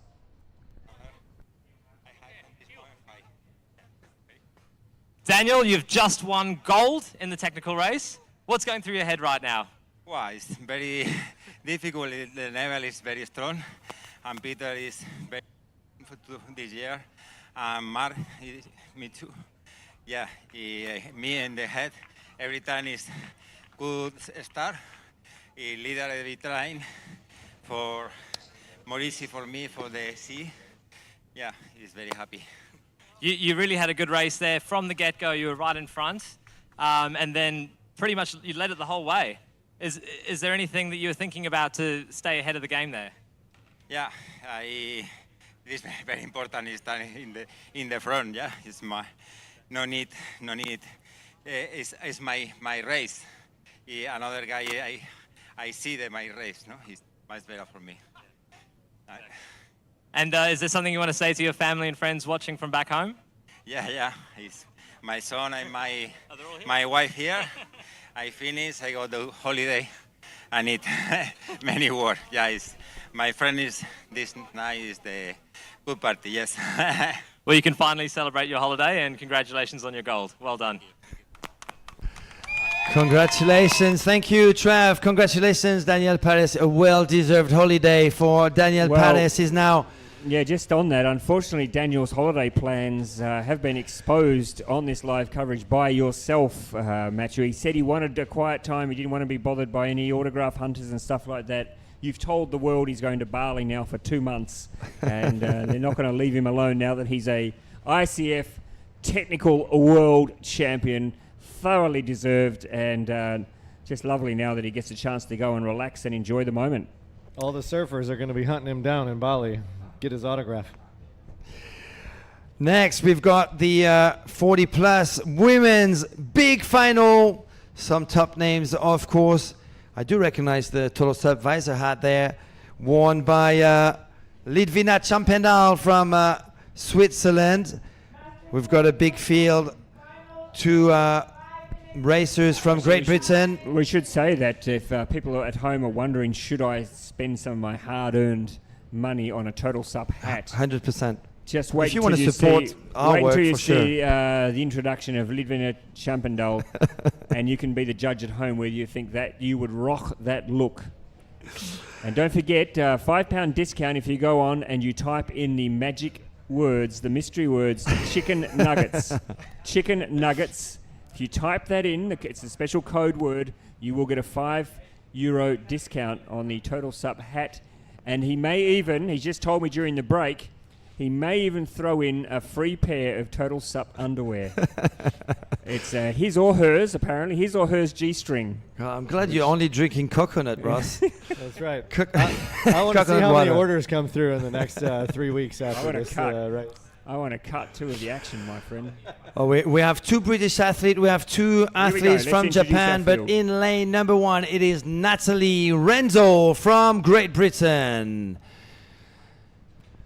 Lane number 2, it is VJ, aka Verity Thomas from the Channel Islands, Great Britain. The magic hat is worn by She's covered the hat up with her hair. Lidvina Chapendal Oh, no. Look at that. from Switzerland. Giving you the nod. Danielle Holdsworth from Canada is in lane number 4. She was 4th last year. Here's Eli Yargues from Catalonia, Spain. One of the pre-race favorites, as well as Petronella van Malsen from the Netherlands, who is the long-distance world champions. Watch out for Susan Lear from Germany. She won it all in 2021. She got a few medals in 2022. Here's Takayo Yokoyama from Japan, also used to the ICF SUP World podium. Another athlete from Japan, Chisato Iwasaki, with the NSP hat.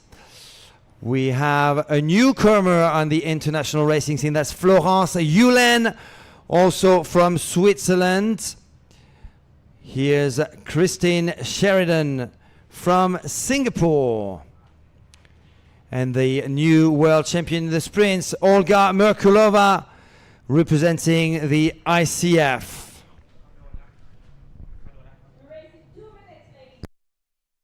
Well, who do you think will go? I mean, Petronella van Melsen is in very, very good form. We know that Ellie Largues is fast. We know that Suzanne Lear in the past has shown us what she's capable of. It's going to be a really interesting race just to that first buoy, gentlemen. But I don't think that, unlike the men's race, I don't think that the race will be decided in that first sprint, because I think a lot will happen. I am expecting at stages during this race we will have different leaders of the field. Well, let's see if Ellie Yargues has learned from previous mistakes. She doesn't want to fall re-entering that water, that's for sure. Susan Lear is probably the most experienced on the entire field, actually, along with Petronella van Malsen and Takayo Yokoyama. VJ is definitely one of the dark horses to watch out for. Lidvina Chapendal is looking pretty strong as well, back in top shape on the international racing scene. And don't discount the two Japanese paddlers, because they've also both been paddling very, very well. And in fact, they're very fast at the start, so we could see them play a major part in that first sprint to the first buoy. The two, especially I think Yokoyama will be one who will be very, very prominent early on. Danielle Holdsworth, also from Canada, on the NSP, is definitely one of the top names to watch out for in this big final. There's the hat. There's the Total SUP hat. Look at it. What do you think, folks? Can you see yourself wearing that hat at any time in the future?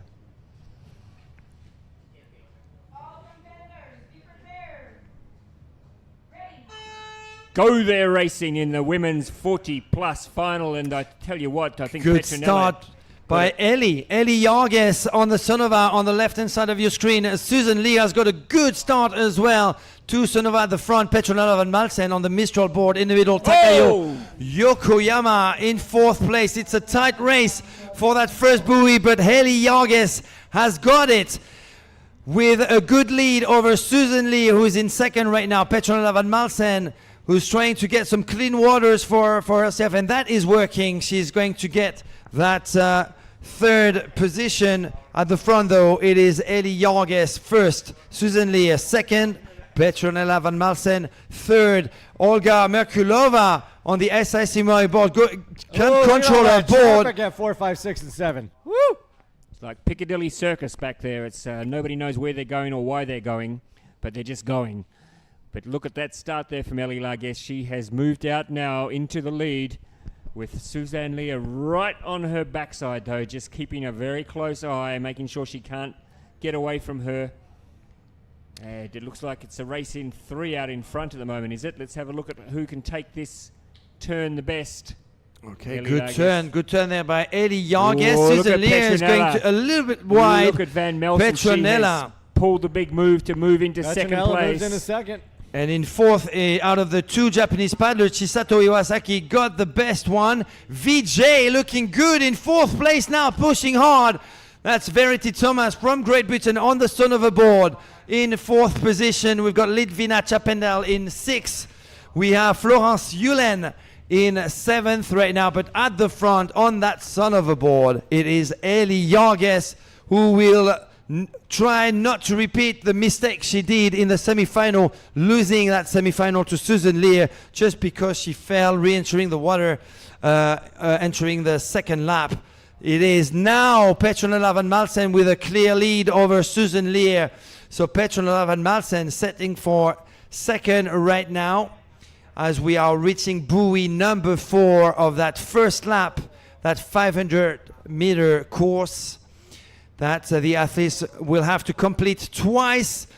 Ooh, shaky turn there by Ellie Yarges. Those waves picking up a little bit out there. I think they are. It's starting to look a lot tougher on the surface there. The breeze isn't, there's not much of a breeze. I'm just looking outside the window from our central commentary position here, and there's not much breeze to talk about.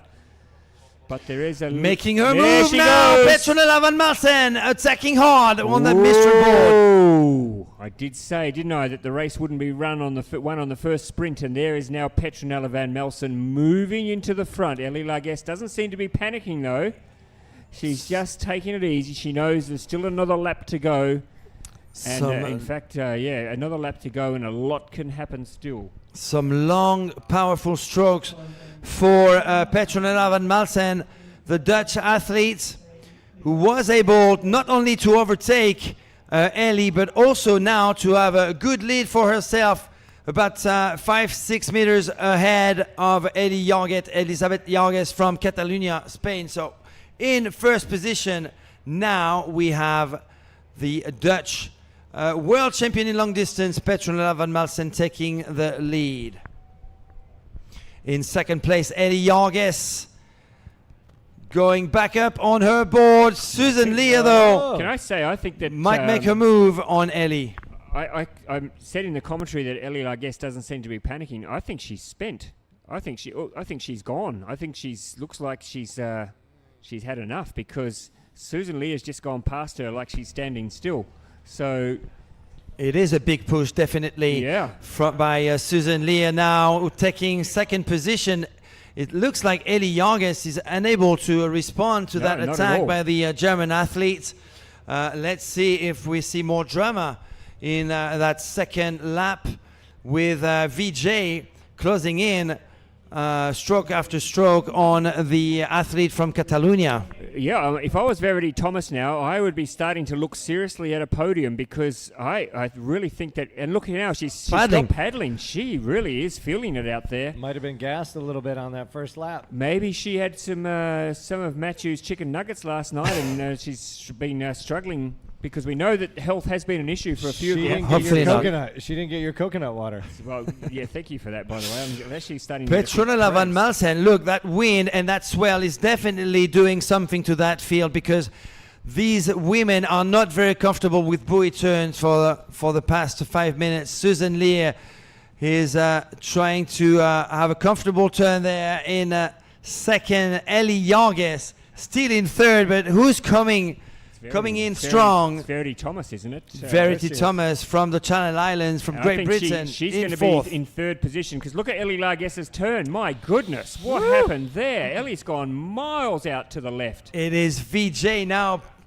taking the third spot, I think, in front of the Catalan athlete who was world champion last year in the sprints, Ellie Yarges, going astray a little bit on that buoy turn. So Petronella Van Malsen, she has blown this race apart, and she is comfortably in front. This is going to be a second gold medal, unless something strange happens between now and the finish. This is now one of the harder sections, where they're moving straight upwind and up to these waves, these buoy 2 and buoy 4 seem to be the most challenging buoys for these guys to get around right here. Yeah, she's Just the gonna have most wind with this offshore wind. She'll get a chance to look over her shoulder now, though, and see where everyone is, and she'll be very happy with what she can see because there's nobody threatening her at all. Susan Lear now into second. She also has a sneaky look over her shoulder. She's also pretty clear at the moment. The interesting thing is who has moved into third. I think Verity Thomas, as we predicted, has gone into third. There we go. Has got the bronze medal right now. Eli Yarges just behind her in fourth. Really challenged by the wind Just struggling out coming there, from yeah. the left-hand side. But at the front, Look at Petronella, looking great. looking very, very strong. Petronella Van Malsen extending her lead over Susan Lear in the last strokes. She is going to pick up a second gold medal this week after winning the long distance 2 days ago. Petronella Van Malsen from the Netherlands on that Mistral board is set to become the new technical race world champion in the 40-plus women's division. Don't jump too early. Don't jump too early, Petronella. Just, there you go. Plenty of time. Here comes the beach run for Petronella Van Malsen, picking up gold for the second time this week. The athlete from the Netherlands. What a clinic. What a paddling clinic she has put on today. Just biding her time. Might have read something into the body language of Ellie Largesse, made a big move on her coming into the first portage, and then just put such a distance between herself and the rest of the field. Great result here for Verity Thomas. This is a bronze medal for Verity Thomas from Great Britain. Again, also a really well judged race, and she'll be pretty happy with a podium finish. Well done, VJ. And, well, In fourth place, Eli Yarges has been unfortunate all week. She's going to have once again to settle for fourth. The athlete from Japan has just crossed the line. That is Iwasaki, Chisato Iwasaki, who had the best of Takayuki Yokoyama, who's just in front of the camera right now. And Olga Merkulova, the sprint world champion, well, I think we has can just now, crossed the line. I think we can now cross down to our freshly minted world champion, Petronella Van Malsen. Over to you, Trevor. Petronella, you have won big time for the Netherlands. You got the second on day one in the sprints. You had the gold medal at the distance race, and now you've claimed another gold medal in the technical race. How does it feel to be on the podium in every race you've done so far? Oh, I'm so happy. I was really nervous with Susie and with the strong Japanese lady. Oi, oi, oi. So, yeah, I'm more than happy. I saw you started overtaking just before that beach flag over there. What was your tactics and what were you thinking during the race? Yeah, I'm not really good at the start, so I was thinking to do it a bit slowly and then speed up. But it makes me nervous again because Eli from Spain was ahead of me, so I had to sprint a bit.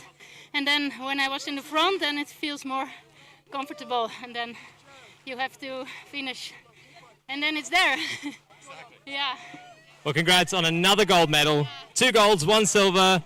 Petronella, everybody. Congratulations. Woo! Congratulations, Petronella Van Malsen, who are second gold medal this week after winning silver a few days ago. We saw Susan Lear congratulating the Dutch athletes. And we are moving on to another A final. We've got, first of all, we've got the times on our screens of Confirmation of our medalists for the 50-plus men. Perez, Peter Vito. I mean, we didn't speak much about Peter Whiteout, but he's like Petronella. He's finished with 2 gold and a silver for the week. So, yeah.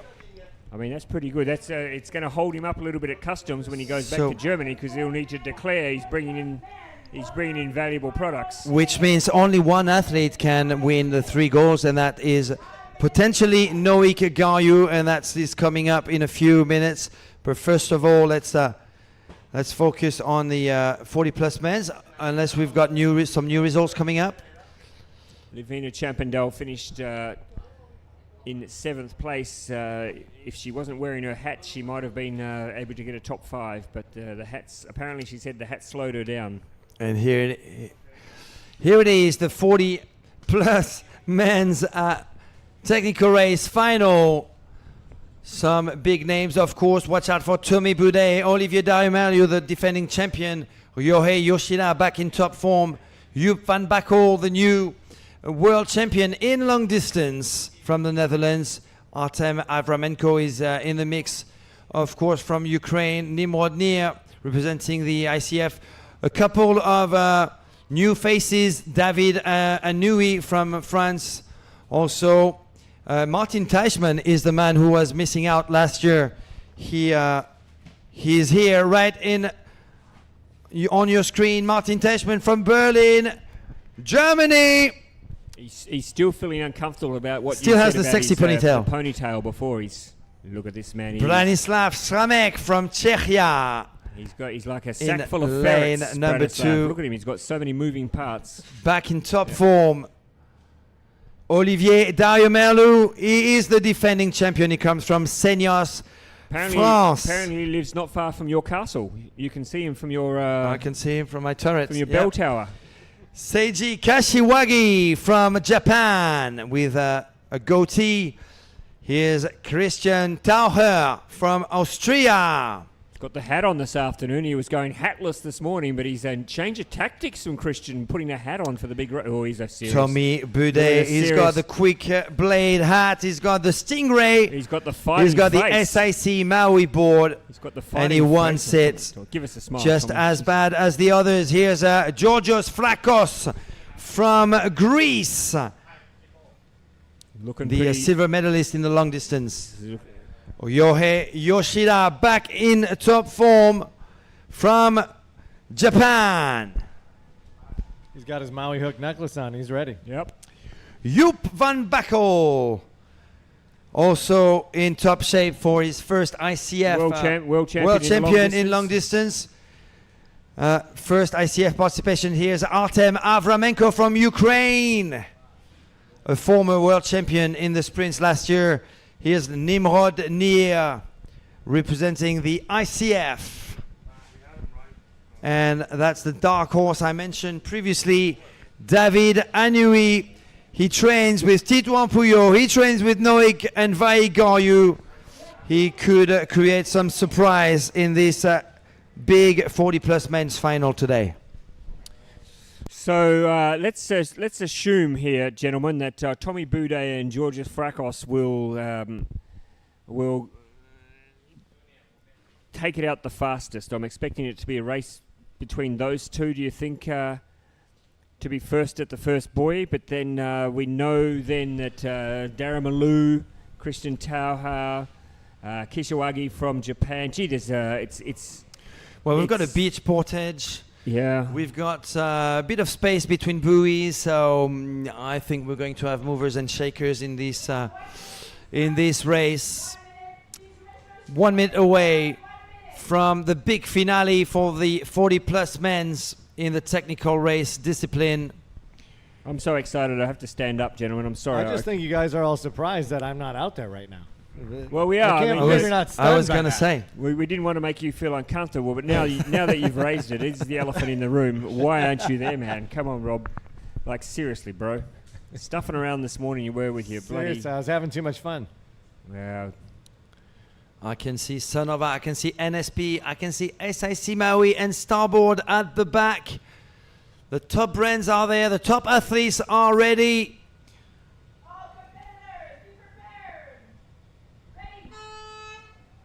And Olivier Darumelou has got a pretty good start along with Christian Tommy Boudet Taucher. goes down. Tommy Boudet has gone over early. This is Oh, what a huge upset for Tommy Boudet from Canada, Mad. who fell down. I don't know what's happened, but he's mad about it. He's not- Yohei Yoshida from Japan, Olivier Darumelou, Christian Taucher, 425 Pro, SIC Maui and Sonova at the front, and a big battle going on. This a repeat of the semi-final for the Japanese and the French at the front. Christian Taucher in third right now. From what I saw, Rob, I don't think Tommy has anyone else to blame but himself. I don't know. I didn't see it, but he definitely looked a little sour about whatever happened there. We'll have to find out later. Yeah, it looked like human error on his behalf. But anyway, been good if we could see a replay of the start, but I don't think we can, unfortunately. But let's have a look now at the front of the course. Yohei Yoshida back in top form, as we've seen all week. The Japanese on the SIC Maui board, followed by Olivier Daumelu, who's going a little bit wide. Christian Taher is going to make the most of that mistake by the Frenchman. Christian Taher now in second place from Austria. Wow, a lot of guys getting bottled up on this second can. A lot of guys going very wide on this. Jupp van Bakel, Georgios Frakos have just passed the second buoy. And at the front now with a bit of a gap for himself, Yohei Yoshida from Japan. And pushing hard, Christian Taher in second, and he's going to have the inside lane reaching the next buoy. So these guys, when they're moving that fast on this third can, they can foot steer this. They don't even need to step back a lot of times and making a smooth turnaround, that guy. So the Japanese paddler Yoshida, he is out in front. However, we did see earlier today that he can be run down, and look at Olivier Daumelu. He is now ready to pounce. Back in second place, Olivier Daumelu. Christian Taher has got the virtual bronze medal right now. At the back, it's an NSP rider who's struggling with his balance clearly. But Yohei Yoshida, the SIC Maui rider from Japan, he's pushing himself far away from Olivier Daumelu. Let's see what happens on the beach run. Ooh, actually that wave that Yohei Yoshida is helping Olivier Daumelu catch up with the Japanese. So Olivier Daumelu now closing in on the Japanese athlete and pushing himself away from Christian Taher in third place. So we're coming down to the portage, and this is where it will get interesting because we've seen races won and lost on this portage. Let's see how Yoshida from Japan, he jumps out of the water first, but right on his hammer. Took a minute to get his board in place. Yeah. Nice but re-entry. Look at that. That's a very nice re-entry. No problems at all. Oh! Oh! Not a great re-entry for Olivier Daumelu. I think he does okay, but he could have done much better. He's going to lose a couple seconds on that. Christian Taher still in third. I think we've got Georgios Frakos in fourth place on the NSP on the left-hand side of your screen. But Yohei Yoshida, textbook racing for the Japanese so far, who's been leading pretty much from the very start of this A final of the 40-plus men's technical race. So our GPS tracker is telling us there's just under 17 meters between first and second. Doesn't sound a lot, but I can tell you that's going to be a very difficult gap to make up now for these paddlers sitting in second and third at the moment. And I'll tell you what, our leader does not look to be tiring at all. In fact, if anything, he's lifting his work rate, Yoshida. So he's got the smell of victory in his nostrils. Well, Olivier Daumelu has got to make a move now because we're only a few hundred meters away. Who's this from moving the up start. here? On the right-hand side, Georgios Frakos, who won silver medal in the long distance. In fifth place, it's Jupp van Bakel on the Sonova, the new long distance world champion. Ooh, losing his balance. Olivier Daumelu goes down. Christian Taher is going to take the second spot. And Georgios Frakos making a move as well, quite aggressively on the Frenchman. Jupp van Bakel might actually benefit from all that carnage in front of him. Meanwhile, out in front, totally unaware of what's happening behind him, is the Japanese paddler who looks at this stage to be heading towards a first world title. Tommy Boudet, that was Tommy Boudet at the bottom of our screen. Tommy Boudet came back and was in eighth right there and then got bottled up on that second can. Georgios Frakos now making a move on Christian Taher for second place. Georgios Frakos moving to second place, but a potential silver medal for the Greek, just like in the long distance. A couple of days ago, Christian Taher is in third. Olivier Daumelu is just behind them in fourth place. But I don't think anyone can catch our leader from Japan. Yoshida is comfortably in front. Good race for second and third at the moment. Olivia Daramalu, having recovered from having to swim, is now sitting in 4th position. Those turns by Olivier Daimel are not the best ones. Joep van Bakkel might even get in front of him on that last buoy turn, but at the front, I think we are going to have our new world champion in a few seconds, and he comes from Japan. His name is Ryohei Yoshida. Really strong performance from this Japanese paddler. He really pinned his ears back at the start, took an early lead and has defied running down. And in fact, behind him there's been all sorts of mayhem and chaos. I tell you what, Frakos has closed the gap a lot though, but not enough there to challenge our gold medalist. Here he is, ladies and gentlemen. Hailing from Japan, crossing the line in first, the new technical race world champion in the 40+ men's division. Now, Ryohei Yoshida from Japan. The second is Georgios Frakos from Greece. Christian Taher gets the bronze medal. Joep van Bakkel gets 4th. Olivier Darimelu. Where is Olivier Darimelu? I think he's we miss him. I think he's at the back. Olivier Darimelu is in 5th. Fifth position. Is in 5th place. The defending champion finishes in 5th position. But what a race by Ryohei Yoshida. There was hardly anyone to challenge him in this last race in the 40+ men's division. Well, I think Trevor is he's earning his keep today. He's already got our winner, who is, of course, the Japanese paddler Ryohei Yoshida. Let's cross down to Trevor now to hear from our gold medalist and world champion in the men's 40+. Ryohei is our newest world champion in the technical race. Congratulations. Thank you very much. How are you feeling? All right. Yeah, I prepared for this race all year. Yeah, you know, it's pretty hard, but the race, yeah, makes me sometimes good, sometimes bad. It's you know, it's this is life. You know, yeah, I'm so now happy. Thank you. What did you think when you crossed that finish line? Finish line, I thought my family, my, you know, yes, my family teammate in Japan and also all athletes, I respect them. That's I thought when I paddling. Well, you've done it. Gold medalist in the over 40s. Congratulations. All right, yeah. Yeah! Wow. Wow. Ryohei Yoshida, I'm so pleased for him. Back in top shape. Clearly, with that gold medal, that world title for the Japanese athlete. Yeah, well, that was a fantastic win. Our 4th gold medal of the day. And fun fact for you, Matthew. 4 gold medals decided yet. 4 so far. 4 different countries. Wow. So far have taken the gold medals. So that's fantastic. And in fact, let me just tell you, you talk amongst yourselves. Yeah, you have to give it. I was going to say you have to give it up to Georgios Frakos, who made such a huge comeback to the front of the race from Greece, winning his 2nd silver medal this week.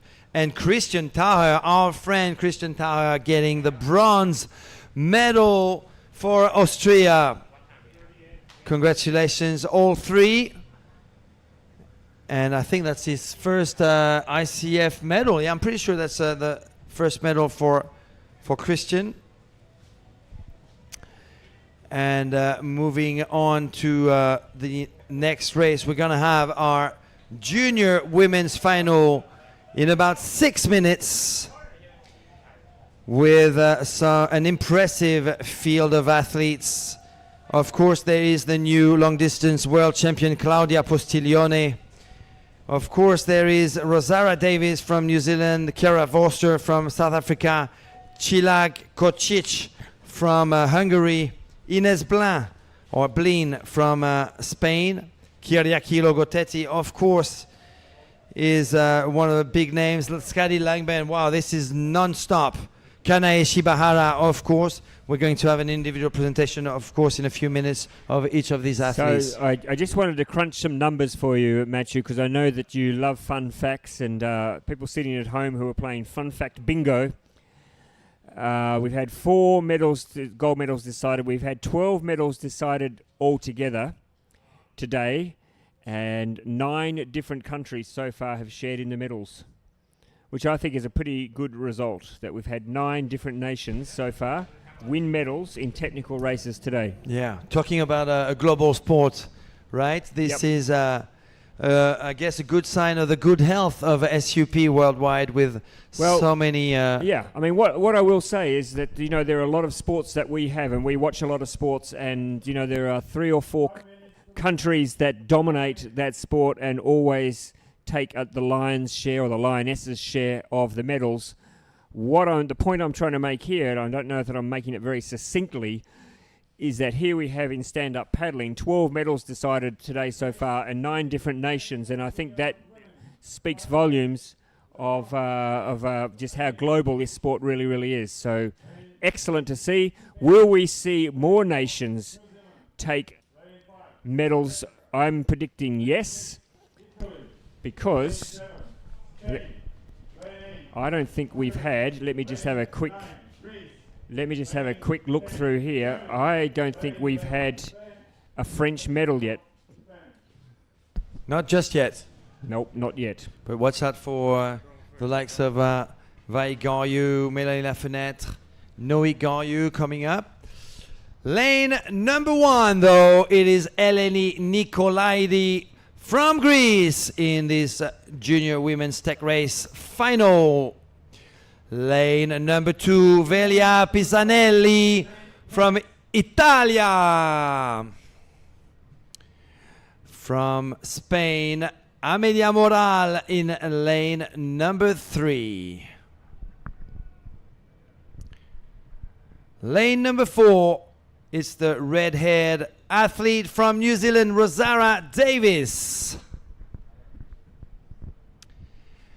Chiara Vosser, who looked good all week, from South Africa in lane number 5. The new long-distance world champion Claudia Postiglione from Taranto, Italy, is right in the middle. Ines Blanc is hailing from Spain. She looked very good in her last semi-final. We've got a former swim national champion. She's now SUP racing, Csillák Kocsis from Hungary. From Greece, Kyriaki Logoteti, the new sprint world champion in the juniors. From Germany, the tall blonde athlete in lane number 10, that is Skadi Langbane. From Japan, lane number 11, Kanae Shibahara, who was 4th in the long distance. Here's Nakano Saki from Japan to finish it off. I tell you what, I was just outside, and the energy right now is really building. There is a lot of chatter going on right now, and just like in kids sports and young athlete sports, all the parents are around the field at the finish line. They're behind the gate, ready to cheer on all these young, amazing athletes and their coaches out there. The energy is definitely psyched up. Get ready, because we've got not only 2 great junior finals coming up, but we have the men and women open final coming up here very shortly right after. Did you detect any trash talking amongst the parents? Because, of course, we don't encourage the young girls, the juniors, to trash talk, but I think with parents it's all gloves off. I saw yesterday parents definitely trash talking some judges, saying like, hey, who came in? Blah, blah, blah. And it was great. It was great. It's what you would expect out of a parent that loves their kid and is watching their kid do so great out in the field. What, a couple of parents have lodged protests already before the race has even run? 100%. So the red flag is up. There's some people with some feet in front of the line. Csillák Kocsis is being asked to get behind the line. To get behind the line. ITO's out here doing a great job keeping everybody lined up. The white flags are up. Honk. Nope, not yet. Sorry. Ready? Woo! Ooh, I think we've got Kyriaki Logoteti with a good start, after a good start on the right-hand side, but in the middle it is Claudia Postiglione, the 15-year-old phenomenon from Italy, taking the lead in front of Ines Blanc. Cilak Kokcic is in second or third now, goes down. She's gone in. And that means it is some clean waters for Claudia Postiglione at the front. Cilak from Hungary is recovering slowly in last And position what happened now. as a result of that, Matthew, is that Ines Blin, who was right next to her, temporarily lost her line and lost maybe a metre or two. Oh, and now somebody else down. somebody else has gone down as well, one of our leaders. So, and a little helping paddle in the face and... Oh dear. A lot of carnage. yeah, We've got carnage Ines going Blanc in the water as well. I think in second we have Amelia Amoral from Spain in second, ahead of Kyriaki Logotetti on the starboard. But at the protests just got front, launched by parents. Claudia Postiglione at the front, Yeah, the you- new world champion in long distance. So you reckon some of those parents got in the early protests for a good Probably reason? so. They're writing it right now. Yep. That is Amelia Amoral in dear. second. Oh, and no. Logotetti is Oh. going to go down. Chiara Voster is going around. Rosara Davis on the NSP is going on the outside. Cilak Kokcic is making a Making big an inside comeback, move. potentially now back in third place. What a race from the back of the field for the young paddler from Hungary. Wow. She's moved up now into Tenth. Fifth, she's in place. fifth. And she is going to push hard right now to try and get on that podium. But at the front, there is no one to challenge Claudia Postiglione from Taranto, Italy. I mean, she has basically managed to stay out of the way of all the carnage at the back. We've had athletes falling over. We've had athletes going the wrong way. We've had athletes losing their boards. It's all been happening. And meanwhile, out in front, Claudia Postiglione, she has no idea of what's going on behind her. But she is safely in front. Don't to worry about it. I don't think she must have a GPS tracker because she's definitely not leading. So that must be Morel must be in second, is she? I have to say she looks pretty comfortable in that swell. In second, we've got Amelia Moral from Spain, Chiara Vorster from South Africa in third, and who's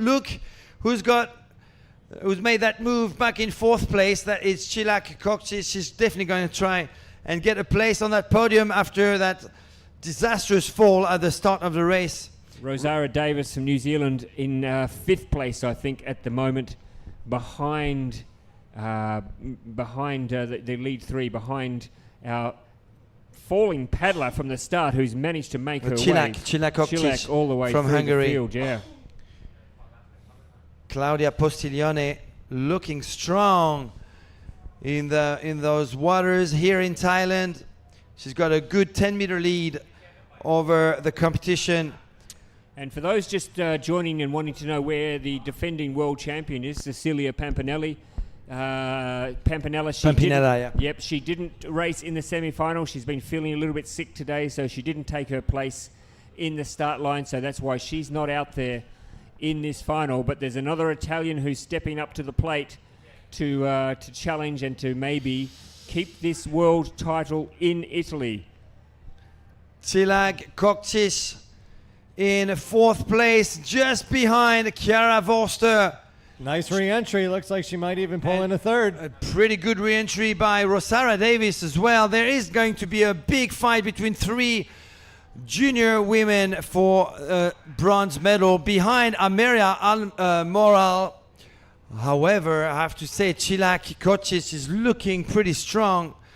Now in third place, just behind the Spaniard. I think the question you have to ask, though, Matthew and Rob, is how much energy has she had to expend to get from 10th to being up there in third? A lot more than everybody else, but she doesn't seem fazed by it so far.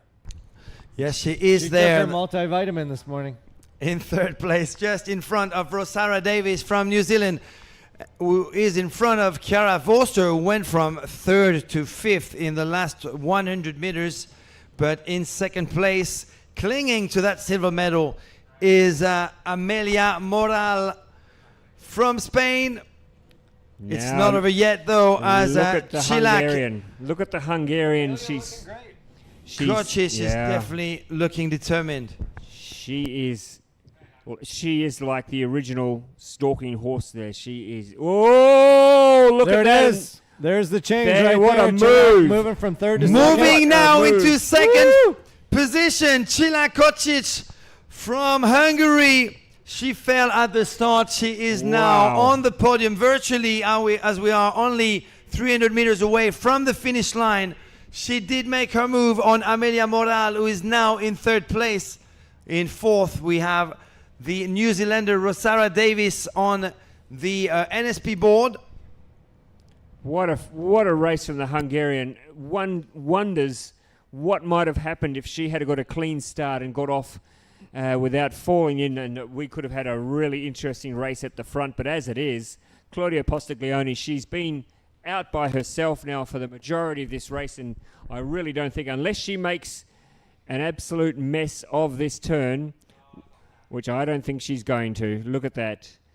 No problem. You all right, mate? 1, 2, 3, 4, maybe 5 board lengths behind. I mean, that could be the comeback story of the day right there if Cila can come back.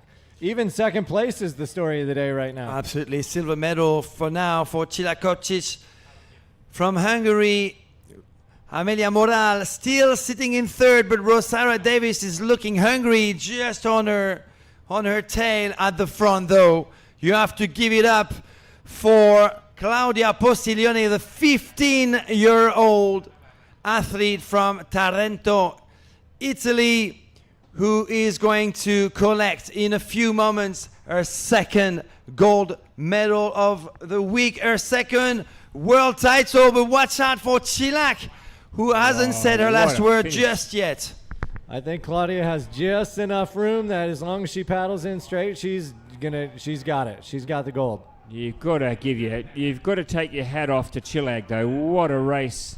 From Taranto, Italia, the 15-year-old world champion in technical racing, Claudia Postiglione. Silver What a medal comeback. to the Hungarian Cila, and what a race for her to be able to make her way back through the field. But let's not take anything away from our world champion. Did Rosary? Rosara Davis. I think that the New Zealander has snuck up and grabbed the bronze.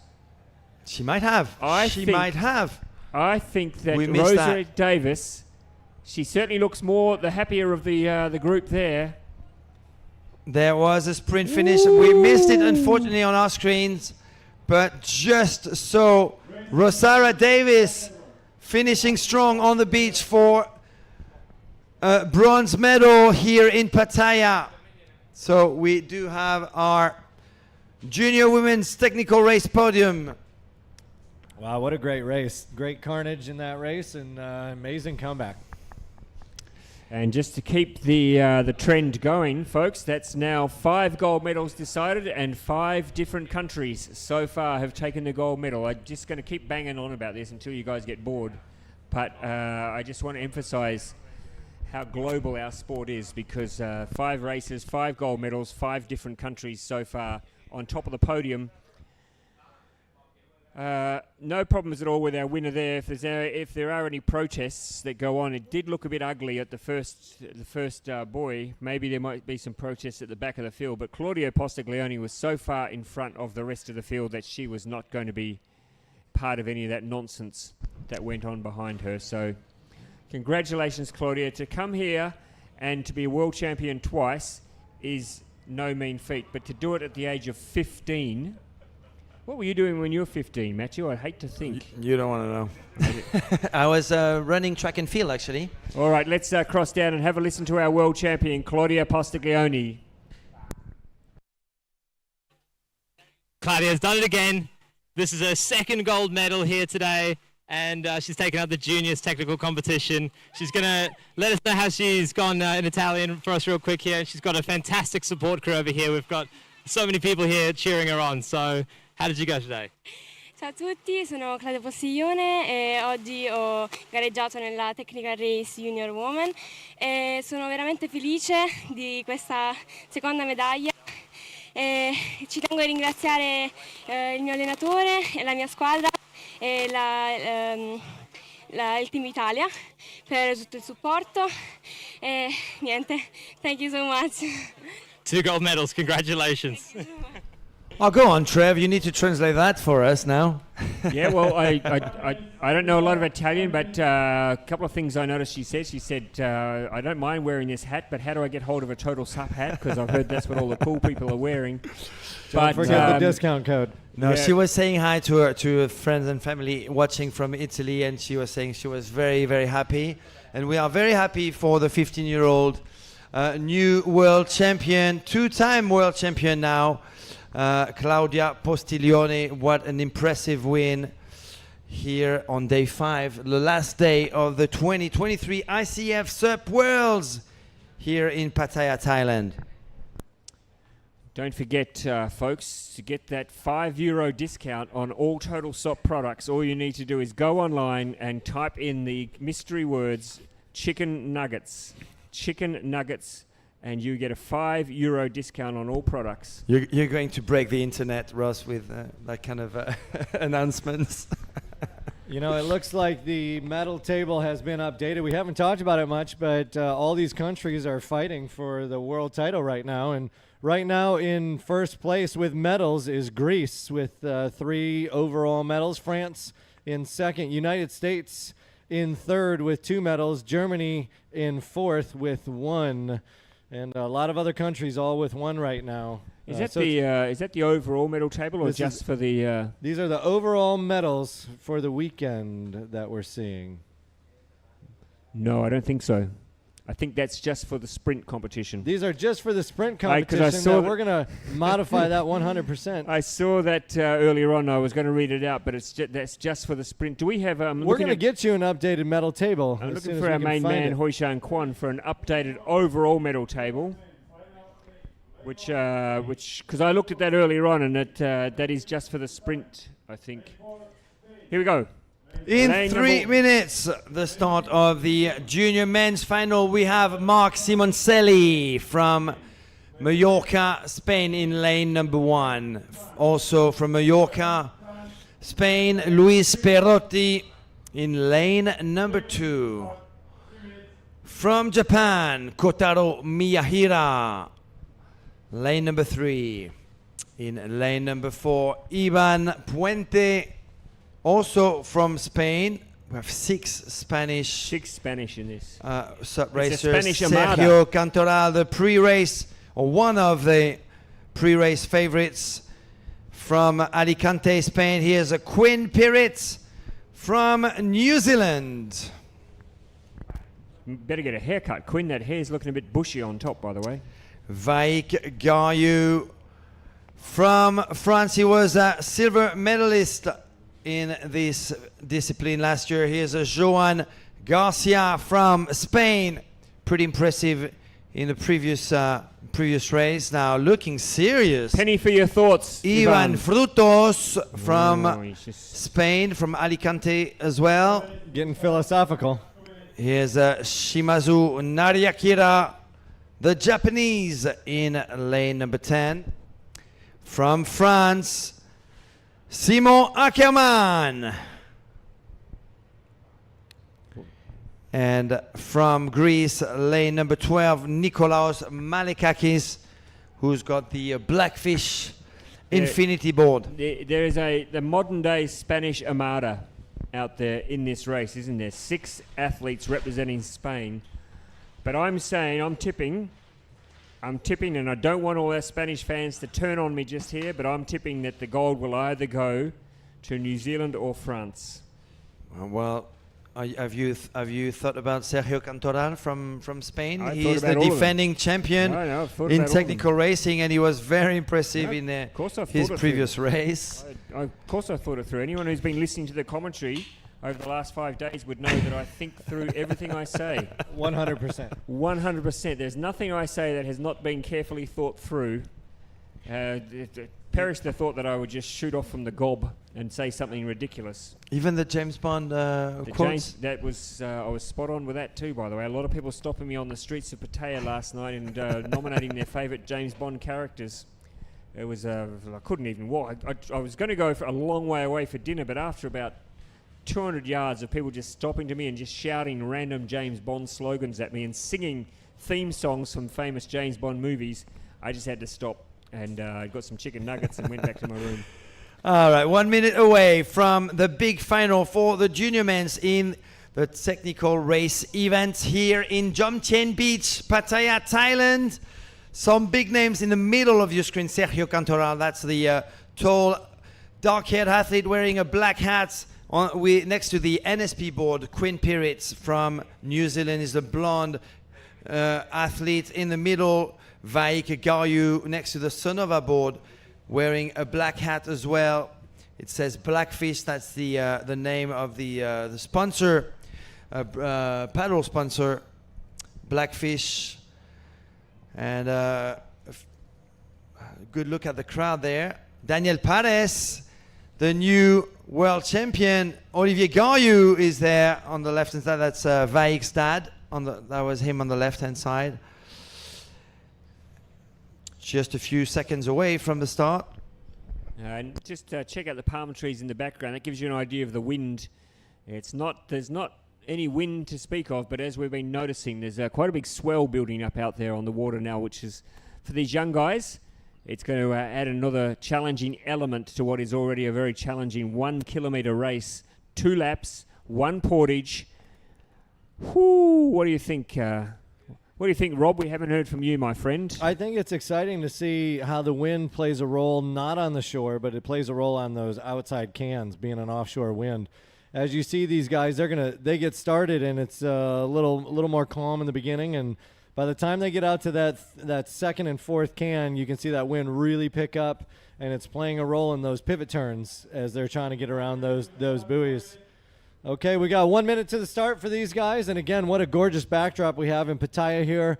The hotel on the right is the Grand Hotel, and it is so fun watching 900 plus paddlers all around watching paddleboard gear. It doesn't happen that often where you can feel like you're part of your own tribe with that many individuals wearing the gear that you love. Don't forget, if you are in the neighbourhood, floor 17 is where all the parties happening tonight. Floor 17. What room number are you again? 1701. What? 1701. 1771. 1701. So 1701. That's his fake room. So if you go knocking on that door and somebody's not there, you'll know. I call it the dungeon. Yeah. All right, we are ready for a junior men's technical race final here in Pattaya, Thailand. Quinn Pirit. Here we go. Has got a good well, we noticed Vaik time reaction there. He missed the start in the semi-final. Man, look at that. Not here. He hasn't missed the start. So Vaik is in the mix, though. A better Look start at than Vaik's previously, but he's cadence at the right back. there. Sergio Cantoral is in the lead, though. Ivan De Frutos in second or third, along with Shimazu Nariakira. But coming from the outside on the right-hand side of your screen, that's Nikolaos Malekakis from Greece, now taking the second spot. Malekakis, that's the surprise of this final. An initial surprise by the Greek, Ivan Frutos. It's congested. Is back now there. second. Malekakis goes down and goes from second to fifth or sixth. Ivan Frutos trying to keep his balance next to Shimazu Nariakira, now in second or third place, who is going strong on the outside. I think that is Luis Perotti from Mallorca, Spain, now in second.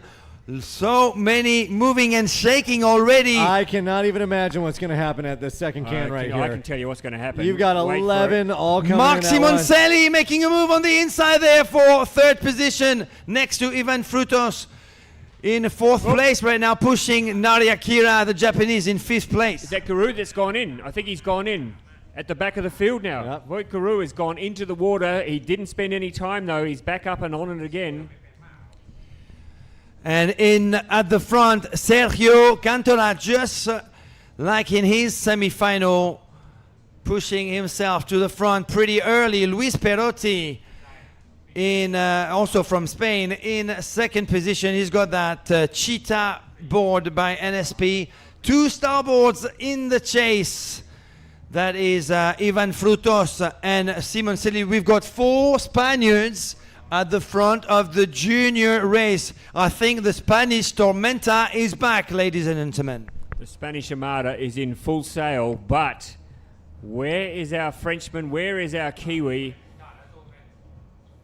I can tell you, I can't see Quinn. Man, these kids Vaik Gayu now making a move on the inside of that buoy. These kids are fierce. Stuck with his leash. He's actually Oh no! What's happened? he grabbed Mark Simoncelli's leash, Oh, and they are no. now fighting for the 4th place. Naria Kira, I think, did manage to make the most of that What happened mistake. there? His leash got over the back of the paddleboard next to him, did it? I think. I think his paddle went between the leash and the board of Mark Simoncelli's board, basically. So who have we got now? We have Sergio Cantoral still in 1st place, Luis Perotti in 2nd place. We have the Japanese Naria Kira in 3rd, but look at that move by Vaik Gayu on the outside, going from 5th to 3rd now. Sergio Cantoral in the lead with a pretty strong lead now over another Spaniard, Luis Perotti in 2nd. We have the Japanese Naria Kira in 3rd. Vaik Gayu now hitting the water. Vaik is going to make a move pretty soon, but look who's coming strong on the outside on the starboard. That's Ivan Frutos trying to get some clean waters on his left hand side. That's on the right of your screen. I tell you what, they are lining up to have a charge at this leader. So if he thought he had this race locked away, if he took a sneaky look over his shoulder right now, he's going to see 4 blokes who are lining up to make a big charge. This race is far from over. It is far from over with Luis Perotti in 2nd, about 15 to 20 meters behind Sergio Cantoral in the lead. Actually, a bit more than that now. Who is going to be able to challenge Sergio Cantoral, the defending champion in the technical race event from last year? We've got Luis Perotti in 2nd, but Naria Kira pushing hard, as well as Vaik Gayu on that son of a board, currently sitting in 4th place. What a difference watching this junior race and seeing this entire group on the 2nd lap all right next to each other, all bottled up on almost every one of these buoy turns here.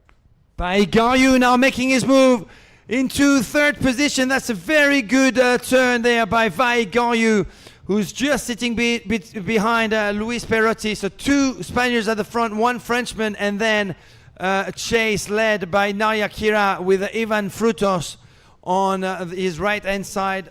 Quinn Pirit is currently sitting in 6th position. So we don't have far to go. I don't know if there's enough water left between 1st and 2nd at the moment for a big change here, because I think our man in front, who took out the lead early on and just defied running down, Sergio Cantoral, and by the way, took advantage of the fact that everybody else was stuck in one big group and they all got caught up on that first buoy and a lot of ground was lost. You've got to say that Vaik Gayu, he's had all sorts of problems here. He got stuck a couple of times behind paddlers. He got his leg rope caught around another board, but he still somehow managed to get up and work his way through the field. Vaik Gayu is going to have to go into sprint mode pretty quickly if he wants to get a grab of this gold medal, with Sergio Cantoral with a 15-meter lead over the Frenchman. The Frenchman, though, is closing in fast. He's finishing the fastest. He's finished now. Look at Cantoral, though. He's digging deep. I think he's heard the crowd, and he knows that he's got a challenge on, so he's digging deep. Has Gayu got anything left? I don't think so.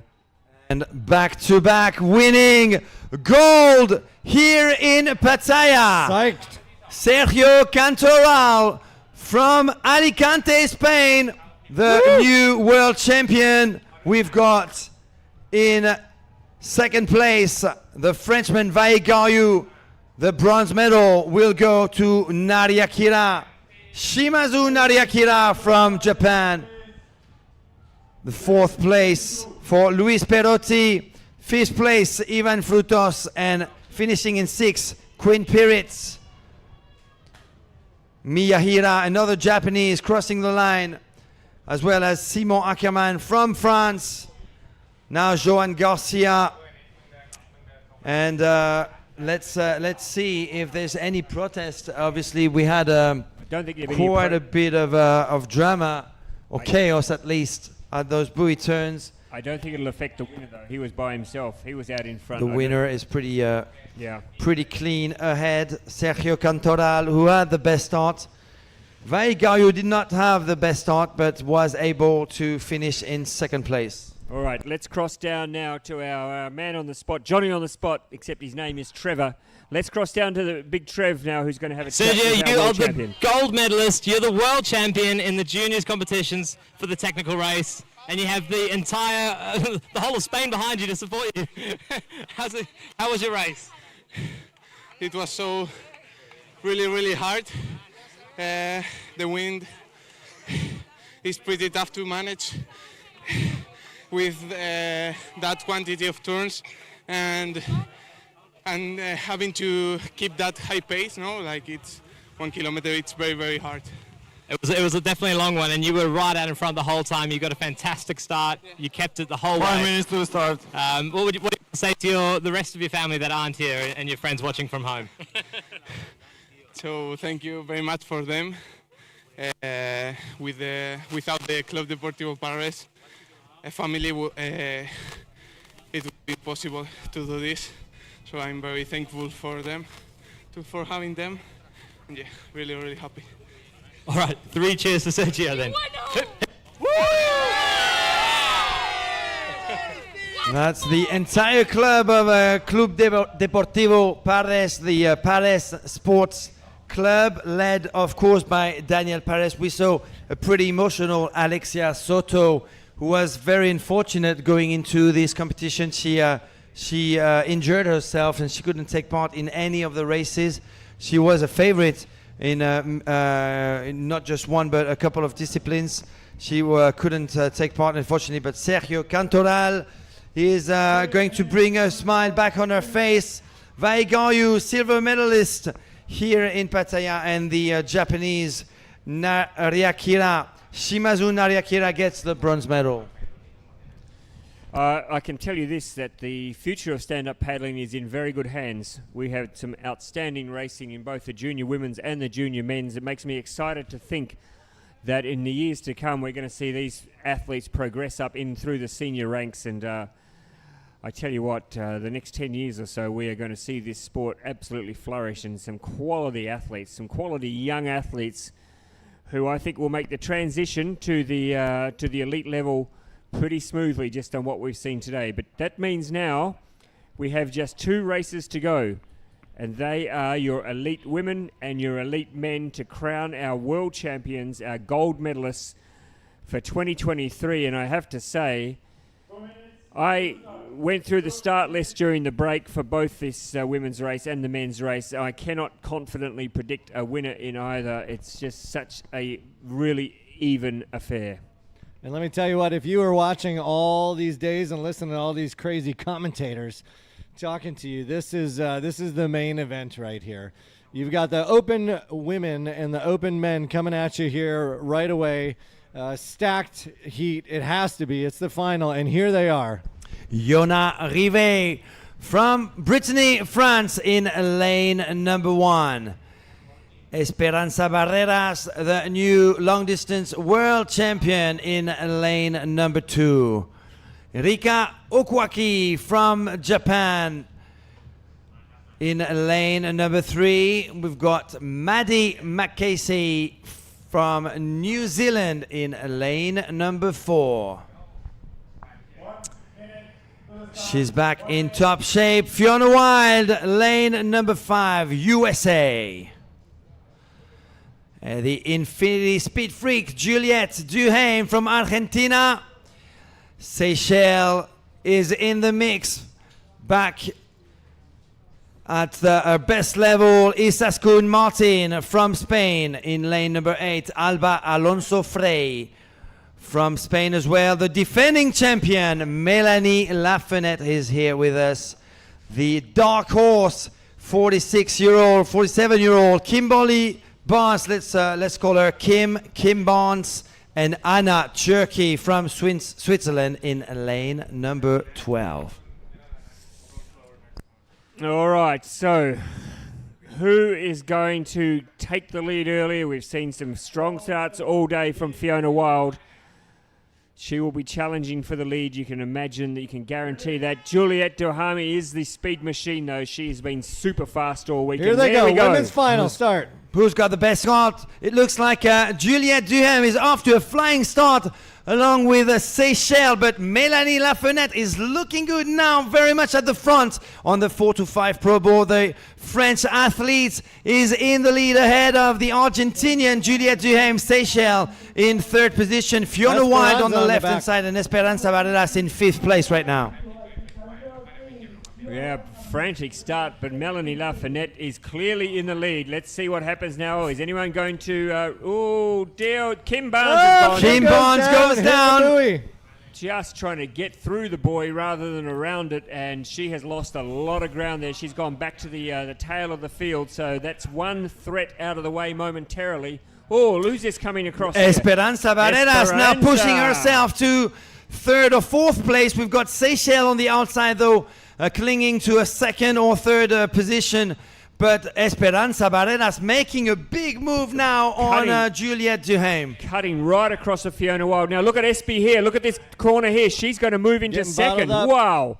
That is a big move from Espy Barreras. She's now moved into second position. Anna Tchirky is trying to stay on the inside of that buoy. That is working for the Swiss athlete, who is now moving to fifth position ahead of Fiona Wild and Seychelles, who have been pushed on the outside. Still at the front, though, Mélanie Lafenette, the defending champion. This is her last chance to score a gold medal this week. She is in front on the 4x5 Pro board. Look at Espy, though. That's the athlete I think I'd be most worried about now, because she has got some clear water now. She's moved into clear second, and we know that she's strong.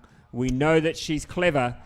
I would be worried about her now. If I was sitting in front and she was breathing down the back of my neck, I would be starting to... The pressure for sure is on Mélanie Lafenette right at the front. She does have a bit of a lead for herself, but she was feeling, looking a little bit insecure not by that much anymore. Throughout the event. Here we go. Is there going to be a move here? No, not just yet. Espy and Juliette right behind her, making it tight. Anna Tchirky in fourth. Yona Rivet, Seychelles, and Fiona at reaching that buoy now. Seychelles Alba Alonso Frey on on the starboard. Maddie McCasey on the deep ocean board, just passing that buoy. Rika Okwaki. Kim Barnes, who fell, is now passing that buoy, and Isaskun Martin to finish off. But at the front, it is still Mélanie Lafenette, the Cigale from the Cigale Surf Club in the southeast of France. She is leading the charge with three athletes in the chase. Wow, there's a lot of bumping and pushing in those first couple buoys there. Pretty awesome. So Mélanie Lafenette in front, Espy Barreras sitting right behind her, and then right behind her is Juliette Duham, who's... we know how far she's right. Who can nail this re-entry? This is what it's going to come down to. You've got to get back up on your board as quick as you can. Let's see who does it best. Oh, dear oh, almost a collision there. Well, that could have been ugly, but luckily Espy Barreras managing to avoid a nose-on collision. That re-entry by Mélanie Lafenette was very good, though, gliding away from Esperanza Barreras, who's got to paddle really hard now to try and get back to a closer position to the French athletes. Mélanie Lafenette in front. Juliette Duham on the infinity board in third, has got a bit of a gap for herself in front of Anna Tchirky in fourth. Behind them, it is Alba Alonso Frey on the starboard, and another athlete who is that an NSP board, that is Yona Rivet on the NSP. But at the front, Mélanie Lafenette does everything right so far to potentially win a gold medal in a few moments here in Pattaya. She's defied running down so far, but I think there's a bit of a move coming now. Just watch. In second place, it's Espy Barreras. She's just starting to move up. Maybe she's going to try and make a move on this next buoy. We know how good she is at turning, so is she going to try and sneak inside her here? Let's have a look. This could be where the race is won or lost. Yes, here comes the big move. Is she going to get there? It's going to be close. She hasn't got there, I don't think. She had a good crack at it, but I tell you what, Now we're in for a race, folks. We're racing for gold. We're racing for World Championship title. Espi Barreras has taken the lead. Barreras, I think, has got a nose in front, but Melanie Lafayette is not going away. She's not going to give this one up. She's working hard to stay in front. It is a race between France and Spain at the front. Who's going to get to this boy first? I think it might be Barreras now has taken the lead. Espi Barreras, the champion, the veteran, she's going to be in the lead. Coming around this final boy. Is she going to hold that lead, though? Wow, what a move between the second and third can there. That's not an easy spot to pass. Yeah, beautiful move by Espe. Very clever one as well. She's got the lead now. It's going to be very, very tough for Melanie Lafayette to get back in first position. After this, in third, virtual bronze medal for Argentina and for Julia Duhaime. Espi's the distance champion, so she's going to have enough petrol in the tank to get to the finish line. But has she got the speed? That's what she needs, the speed. And look at the Argentinian. She's gone out wide now. She's going for second. Can she challenge for the gold? Well, she's the danger. Juliette Duhaime now placing and placing an attack on Melanie Lafayette, who's going to have to resist if she wants to keep her silver medal. It looks like Esperanza Barreras is going to get it, still at the front with a good gap for herself in front of Melanie Lafayette in second right now. Juliette Duhaime in third. Anna Cherki now pushing hard to get on the podium of the technical race. Melanie Lafayette's got one last crack at her. Look at her. She's really trying to pull back some yards in this final stages. Could it come down to a sprint? Let's see who gets on the water on the beach first. Espi Barreras has got this one. You need to keep going, Espi. Don't stop. There she is, folks. That's your world champion. That's 2 gold medals this week. What a winner. What a champion. Oh! And Melanie Lafayette is going to get her silver medal. Wow. Juliette Duhaime, the bronze medal. Anna Cherki. Juliette right on her heels, too. I tell you what, if she had lost that, having taken the time to grab hold of the flag. I don't know if that was the best timing. Well, the judges are giving it to the Argentinian. They're giving it to Duhaime. Wow. I doubt it.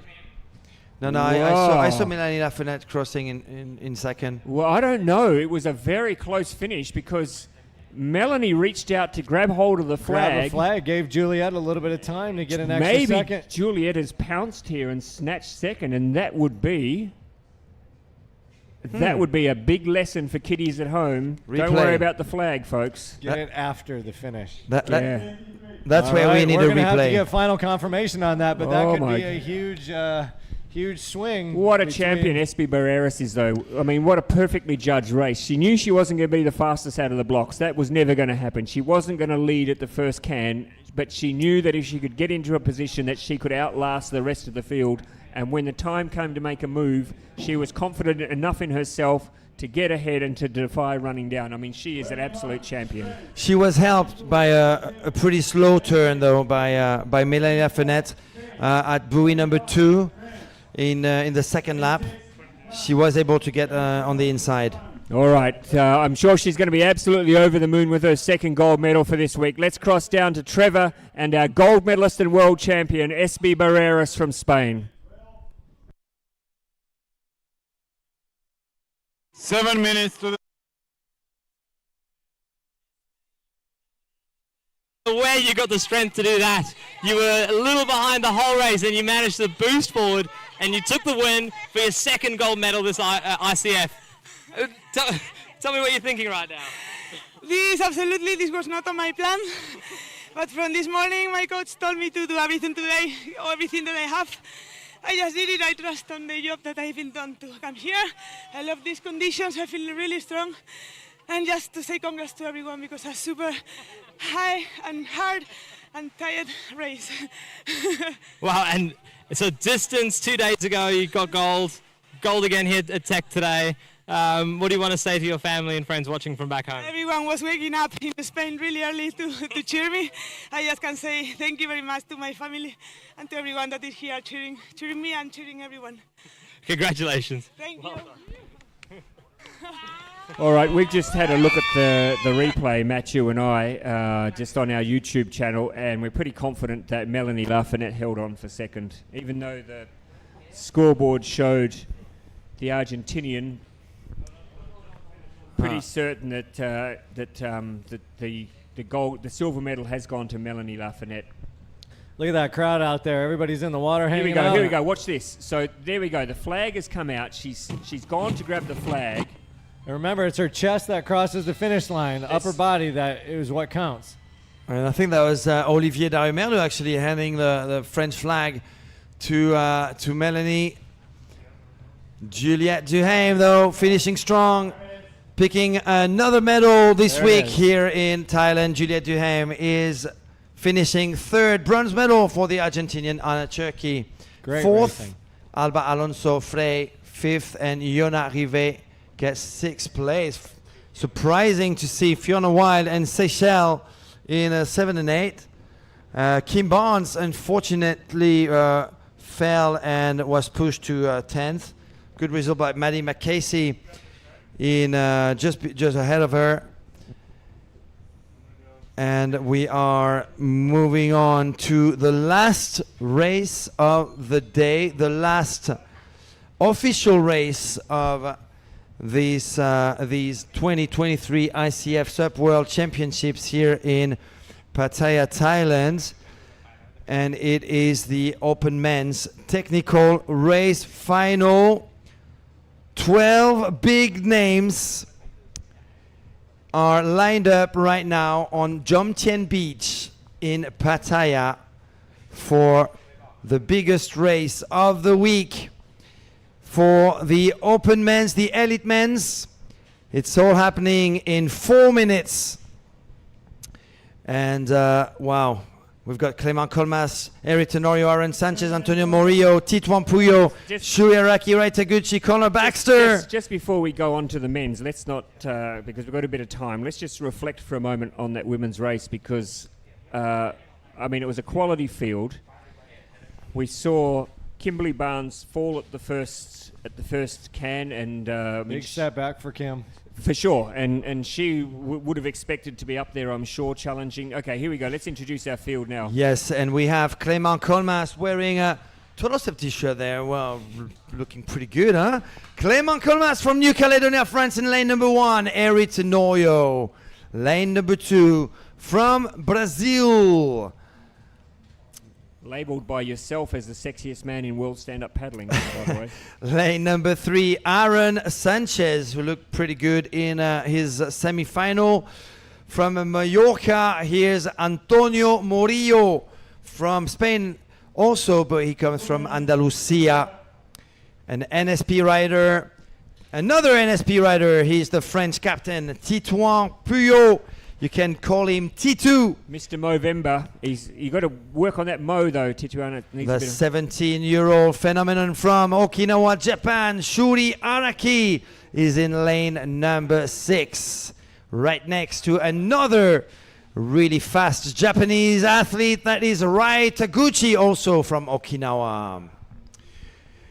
The defending champion from Maui, USA, Connor Baxter. That's you, bro. And we can see your trash talk when they're getting inside Rui's head. And the only man who can still win 3 gold medals today, this week, it is Noik Gayu from France.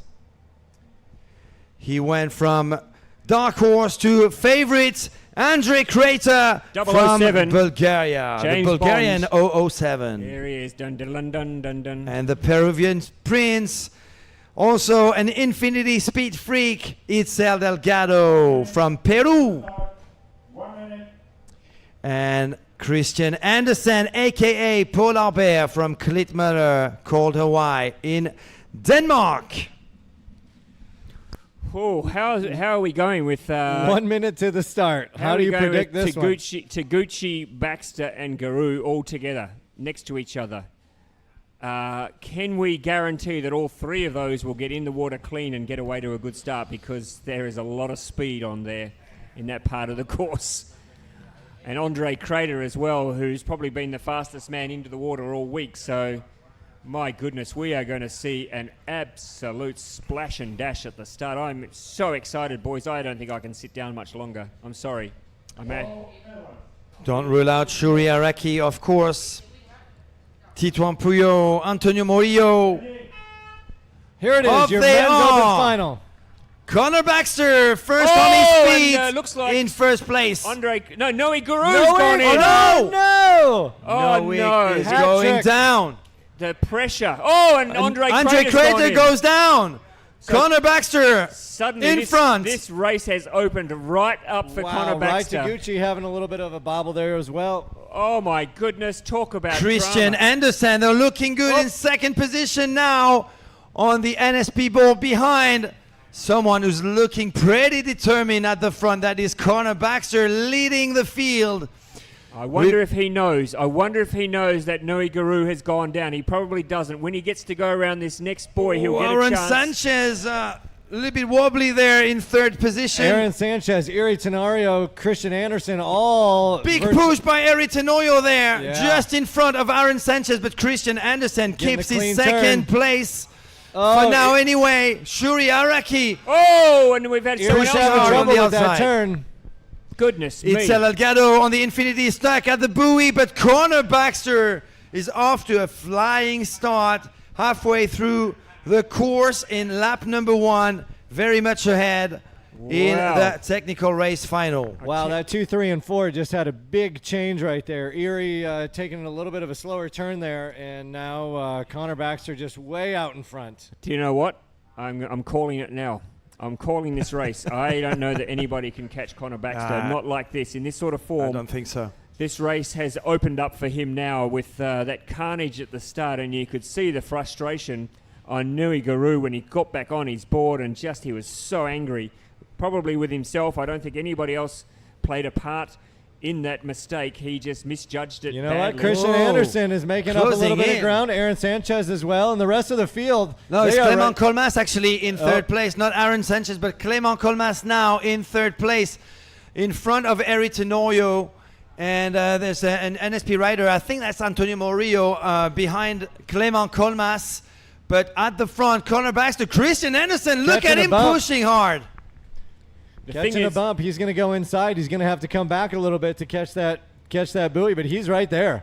the thing is, you know that Connor Baxter, you know that his beach start is perfect. He will get out here and he will put a little bit more distance between himself and the rest we of go, the field when he Shuri. gets out of this portage. Moving into third place now, ahead of Clément Colmas is Shuri Araki on the NSP board. We've got Morillo just behind them, as well as Titouan Puyo. Connor Baxter in the lead with a 5 meters Watch this of a entry. gap my for goodness. himself. Watch this entry. Look at that. That's beautiful textbook entry, but look at Shuri Araki now. In the Christian- chance, losing his look at paddle. He goes in. Shuri Araki loses his damn, paddle, he's got a- blocking Clément Colmas. Oh, paddleboard Oh, my in the, goodness. Paddleboard in the gob. He doesn't know where he's He going. swimming. lost his paddle. He got Oh, hit in the face with a nose of a board. Oh, By dear, Clément oh, Colmas. So who have we got in second now? It is Christian Andersen. Paul Albert on the chase with Itzel Delgado. Delgado moves into third. And Rai Taguchi I mean, I in did, fourth. Who have we got in sixth? That's Eri Tenoyo there, but there's one name missing, Antonio Morillo. Antonio Morillo in fourth place, unless it is Titouan Puyo. The two do look alike a little bit. Who is that NSP rider? That's Antonio Morillo in fourth place. But in Wow. second place, Christian Andersen from Denmark. It's El Delgado on the Infinity. But look at one of the signature moves by a Japanese athlete. That's That- Rai Taguchi. that's Rai Right, Taguchi. trying to make a move right here. But I think these guys are fighting for silver and bronze at the moment because Connor Baxter, look at the way you watch him take this turn, boys and girls. He is an absolute professional. What an athlete. He's clearly out in front. Now there's a little bit of a move being made by the polar bear. Good into turn by second. Christian Yeah. Andersen. It's El Delgado Oh! still in third. But Antonio Morillo is making a Wow, great makes a move move. on the Peruvian. So Connor Antonio Baxter Murillo out moving in front. into third, or at least right next to. Baxter out in front. Itzel. And Anderson second, as he has been for most of the race. Right, Ryan Taguchi fifth. sitting in fifth right now with another Japanese at the back. That's Shuri Araki who fell re-entering the water for lap number 2. Christian Andersen looking good. Polar Bear in second place right now, chasing after Connor Baxter, who's got a 15-meter lead for himself. So Connor Baxter, he is the defending champion, folks. He won this title last year in incredibly difficult conditions in Gdynia in Poland. He's come out this week. He said earlier on the week he was feeling a little bit under the weather.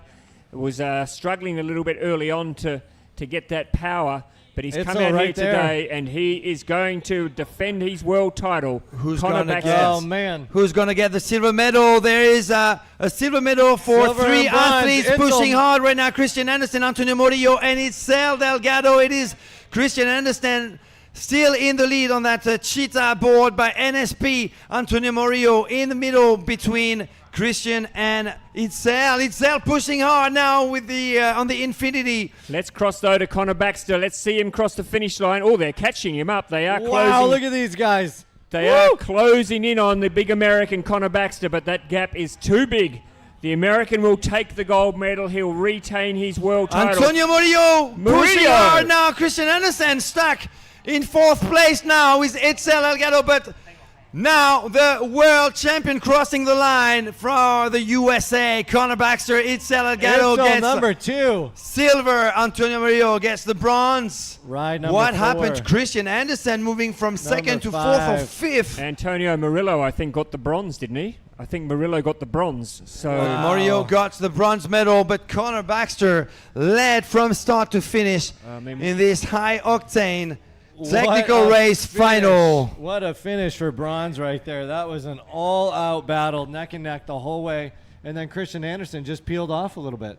So Connor Baxter, I mean, he's been here since the get-go. He was with us in China back in 2019 at our first World Championships. He always gives his very, very best. He's only had one World Championships, I think, where he didn't win a gold medal, but he's just dominated the sprint and the technical races. He's always finished on the podium, and look at him today. I mean, the race opened up for him, though. As soon as Nui Guru fell off at the start, just the pressure. And I think seeing Andre Crater down there. We didn't expect to see him right there either. Yeah, Andre Crater's managed to... who fell early into the race. Yeah, so... Andre Crater. So, or can we see the replay of the start? Can we have a look at the start again? Because I'd like to see that start and just see what happened to Nui Guru, because I think the pressure of having Connor Baxter right next to you, doing a bit of trash talking maybe, but I'm sure he didn't because he's one of the nicest men in stand-up paddling. But just that pressure of having Connor Baxter right next to you and Nui Guru knowing he would have to pull out something special to get an early lead. And it just proved a little bit too much, and he lost his balance. And I don't think he even got on the board, did he? Did he fall off before he even got on, I think? Unfortunately for Nui Guru. We'll cross down in just a moment. It just goes to show you just never know. You never know in these finals. And there you can see on the right-hand side of your screen a disconsolate Nui Guru walking off now. Very disappointed that he couldn't get up there and challenge for a medal. Here we go. Here's the start. So what happened to Guru? There he's up and off. Yeah. He pushed too hard on the left and of, then let's of keep his this board. rolling because Andre Crater then also went in not long after this. So, yeah. So there you go. Two of the main threats early on, both going into the water early. But and what happened to Clément Colmas, who was also in on the podium at some point during the race, who went from 3rd to, I think, 8th. I think Trevor is down there now with Connor Baxter. I think we are about to hear from our world champion. This is Shrimpy, who lost lost his his paddle. blade. Now watch this. I think he gets smashed. And then he got smacked in the face, unfortunately. Turn away if you're easily upset, because he got up and... Dear, Oh my God, I hope he's okay. Clément Colmas couldn't avoid him. Oh my goodness. Goodness me. With a starboard. Well, good thing we have a medic on site. Well, you might need to do a concussion test on that. Let's cross down now to our gold medalist and world champion. What an outstanding athlete he is. Ladies and gentlemen, Mr. Connor Baxter. Connor Baxter is the technical race king. He's defended his title for the 2nd year running. Mate, what a performance. Man, this was great, but at the end of the day, winning is cool, but every paddler here, everybody that made it from every part of the country, thank you. Your stoke is real. I love everybody here, and let's keep this ball rolling. Choo! Well said, Connor. 2023 champion, you're on it again. You know, what do you want to say over to Anae watching from home? If they're still awake back home, I love you, Mom. I love you, Dad. Ane, thank you for holding down the fort with the kids. Trestle, Alize, Daddy's coming home with the gold, baby. All right, thank you, Connor. Awesome. What an amazing champion, Connor Baxter. We're so blessed to finish this great event with Connor Baxter with the world title. The starboard Tiki Rider champ has done it again here in Pattaya, Thailand. Back-to-back technical race world champion after his 2022 world title. He gets his gold medal in technical racing. Absolutely incredible racing, absolutely incredible event. Watch this again. This is just, it is a bit hard to watch, but look at that. Oh, right on top of the bonce. But he got back up and he's kept paddling, so I'm assuming that he's going to be okay. But what an incredible afternoon of racing. We do thank you all over the world if you've been watching us. I'm going to leave you in the capable hands of Matthew and Rob to sum up today's racing, to go through the final gold medal positions, etc. I'm going to go out and find a couple of interviews. But from me, Ross Solly, thank you so much, everybody who's been watching, who's been giving support from home, wherever you've been watching. We really hope you've enjoyed our coverage this week. I'm going to leave you now with, gentlemen, thank you, Matthew and Rob, for your company and for making this a lot of fun, as always, and we'll do it again next year. Thank you for having me, and man, what an amazing event. If you are not prepared and signed up for next year's ICF World Championship, make sure you get yourself set up, because this is an amazing 5 days. There is so much happening behind the scenes that you are not seeing on the camera. There's all kinds of events going on, awards going on every day, every night. You can't beat being in this high energy with paddlers. If you even like stand-up paddling, you need to be at one of these events to get to experience this energy. But it's been great being on the mic here, and I'm going to sign off and leave it to the man himself to finish up. Well, thank you very much, Rob. Thank you very much, Ross. I really look forward to more Australian sayings next year in Sarasota, Florida, for the ICF SUP World 2024. It's going to be an exciting event, I am sure. And yes, it's been 5 days of non-stop SUP racing action. We've got more coming, actually, because we've got a surprise one design race coming up. Actually, a few of them.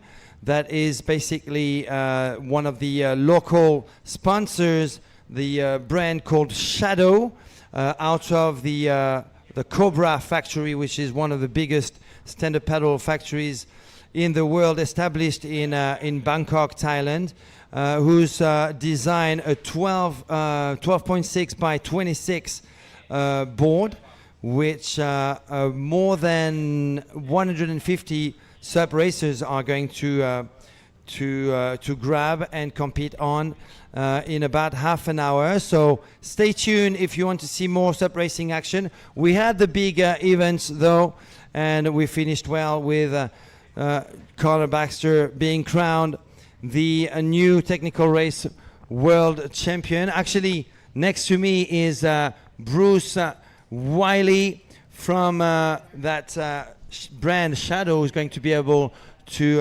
introduce to me that one design race coming up in about half an hour. Hello, Bruce. How's it going? Good, mate. How are you? I'm pretty good.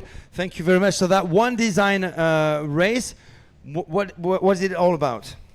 To be honest, I come from a windsurfing background, and it's a huge crossover to what we see there.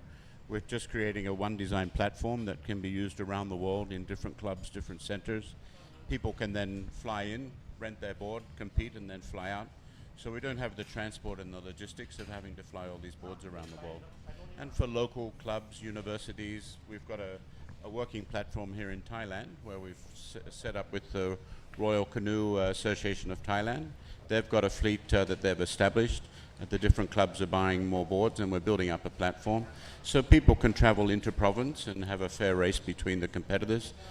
With the concept, end of the day, the best guy still wins the race, but we remove a lot of the logistical hassles, make it inexpensive for clubs to build up fleets of boards. So is this a one-off event, or is this just the start of something big which might accompany all the ICF SUP World Ranking and SUP World Cups? We see it as an ongoing benefit just to bring more people to try the sport. At this event here, for example, there's 75% of the people racing on the Shadow are not coming from the ICF competition. They're walk-ins, they're new people. So a few of those people will get bitten by the bug. They'll go on to compete in the ICF at some point. So it's really designed around bringing more people to the sport at all levels. Windsurfer, quick comparison, we relaunched 5 years ago. The first World Championships, 100 people, 200 people. Last year we had 380 people at the World Championships. And those people get bitten the bug, they go in and they buy high-end equipment and they become part of the sport. So it's Why did you go for a 12.6 by 26 format? It was the starting platform. We're actually planning to expand that a little bit now. We started with the 12.6. We've got some 14-footers here that we're prototyping, and then we're going to bring also a 10-foot 6 at some point as well. So the 12.6 will be for the 15-year-old and up, the 14-footer, the 12.6 for under 15, and the 10.6 for under 12s. And all those boards are coming out of the Cobra factory, correct? They're built out of a plastic technology, a thermoformed ABS, just with the idea of longevity. As long as we can manage the weight and the boards last for 3, 4, 5 years, it's more affordable to build up the fleets without the boards needing to be replaced every year. Yeah. And look at all those one design boards lined up on the beach. How many have you got in total on the beach today? We've got about 173, 75 people racing. Okay. We had to close the entries at some point. We didn't expect quite so many. There's a fleet of 50-something. We'll be having 3 or 4 starts, different categories, groups of people racing together. different divisions. Yeah. Exactly. Okay, so a fun string of races coming up. And we're going to have our webcast on for another hour with this One Design event brought to you by Shadow. So Shadow is the name of the Shadow SUP. Correct. I guess the name of the Shadow One Design. This brand. Everybody gets a medal. You just have to finish the race. Fantastic. So a good way to get into the sport with a 12.6 by 26 board made here in Thailand. Yeah. And so what is your role, Bruce, in this company or with this brand? Yes, I came from the windsurfing side. I was a professional competitor, board designer, and then eventually came in working in the windsurfing section, went through the manufacturing, then involved with other water sports. Finally, at the end of the day, I'm more on the commercial side. Taking care of especially the customer interest, the customer experience with our company across all water sports, so including paddleboarding, windsurfing, surfing, kiteboarding, canoeing, and so on. Yeah. Fantastic. And your is Shadow a separate company, or it's a brand within a bigger it's bigger a group? brand, part of the group. Part of the group, the Yes. Cobra group. Yes. Alrighty. Cobra has been key in organizing these 2023 ICF SUP Worlds here in Pattaya, and where a lot of boards are made from different brands. Actually, NSP, Starboard being the most famous ones. And coming up then in about 12 minutes, we're going to have our One Design race. We're going to take a little break now. Yep. Thank you very much, Bruce, for introducing Shadow to the world.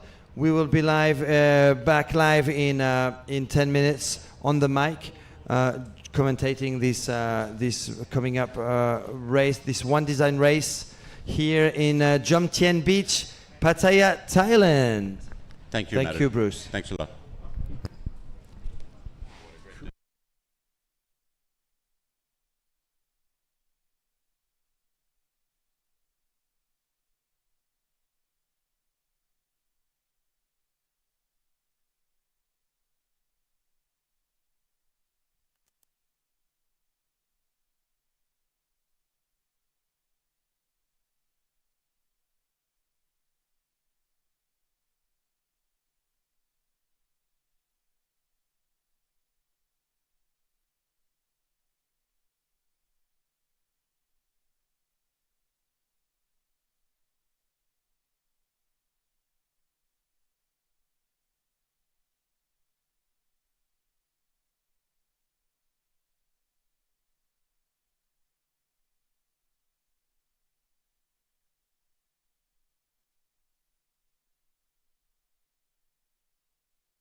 10 minutes to the start.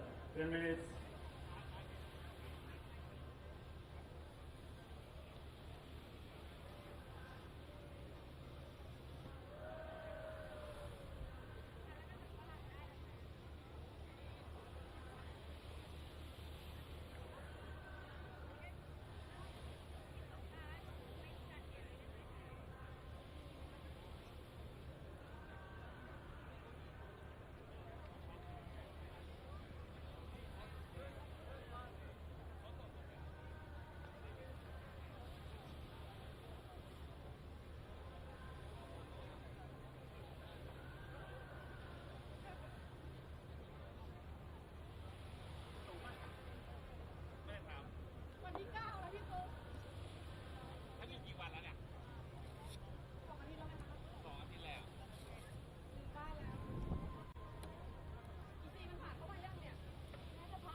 5 minutes to start. 5 minutes.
Okay, one design. Open man. You pedal just one lap. Just one lap.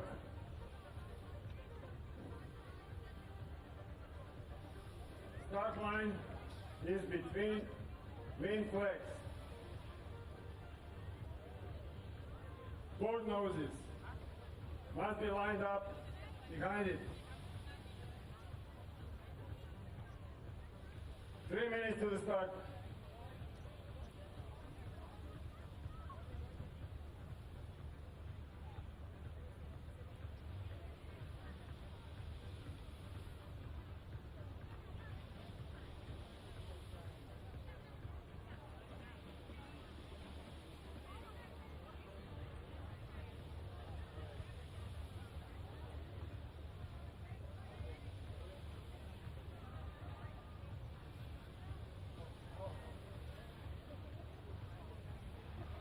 One minute to the start. 1 minute.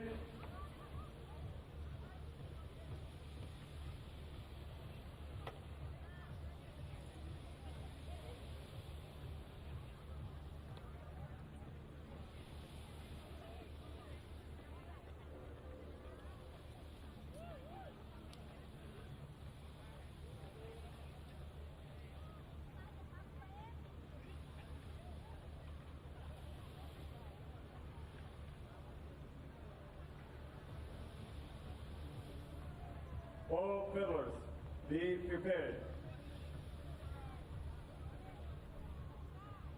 Ready?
Okay, ladies, good afternoon.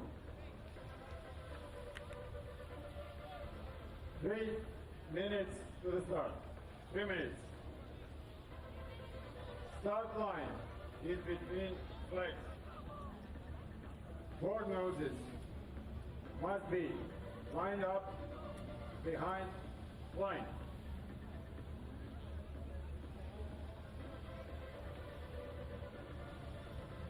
After start, you have one left to pedal. Only one left.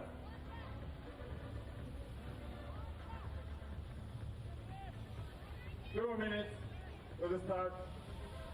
2 minutes.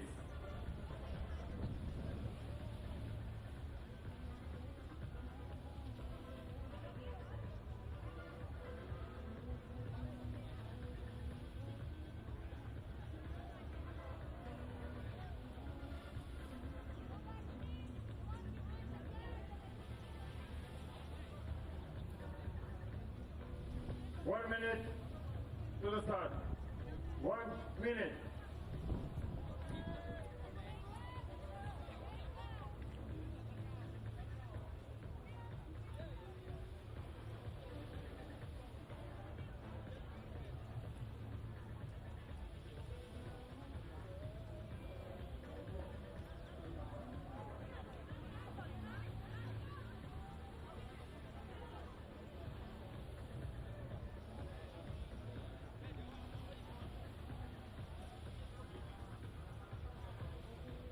All pedals, be prepared. Ready.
Dear participants, ID for 2023 SUP World Championships is closed now.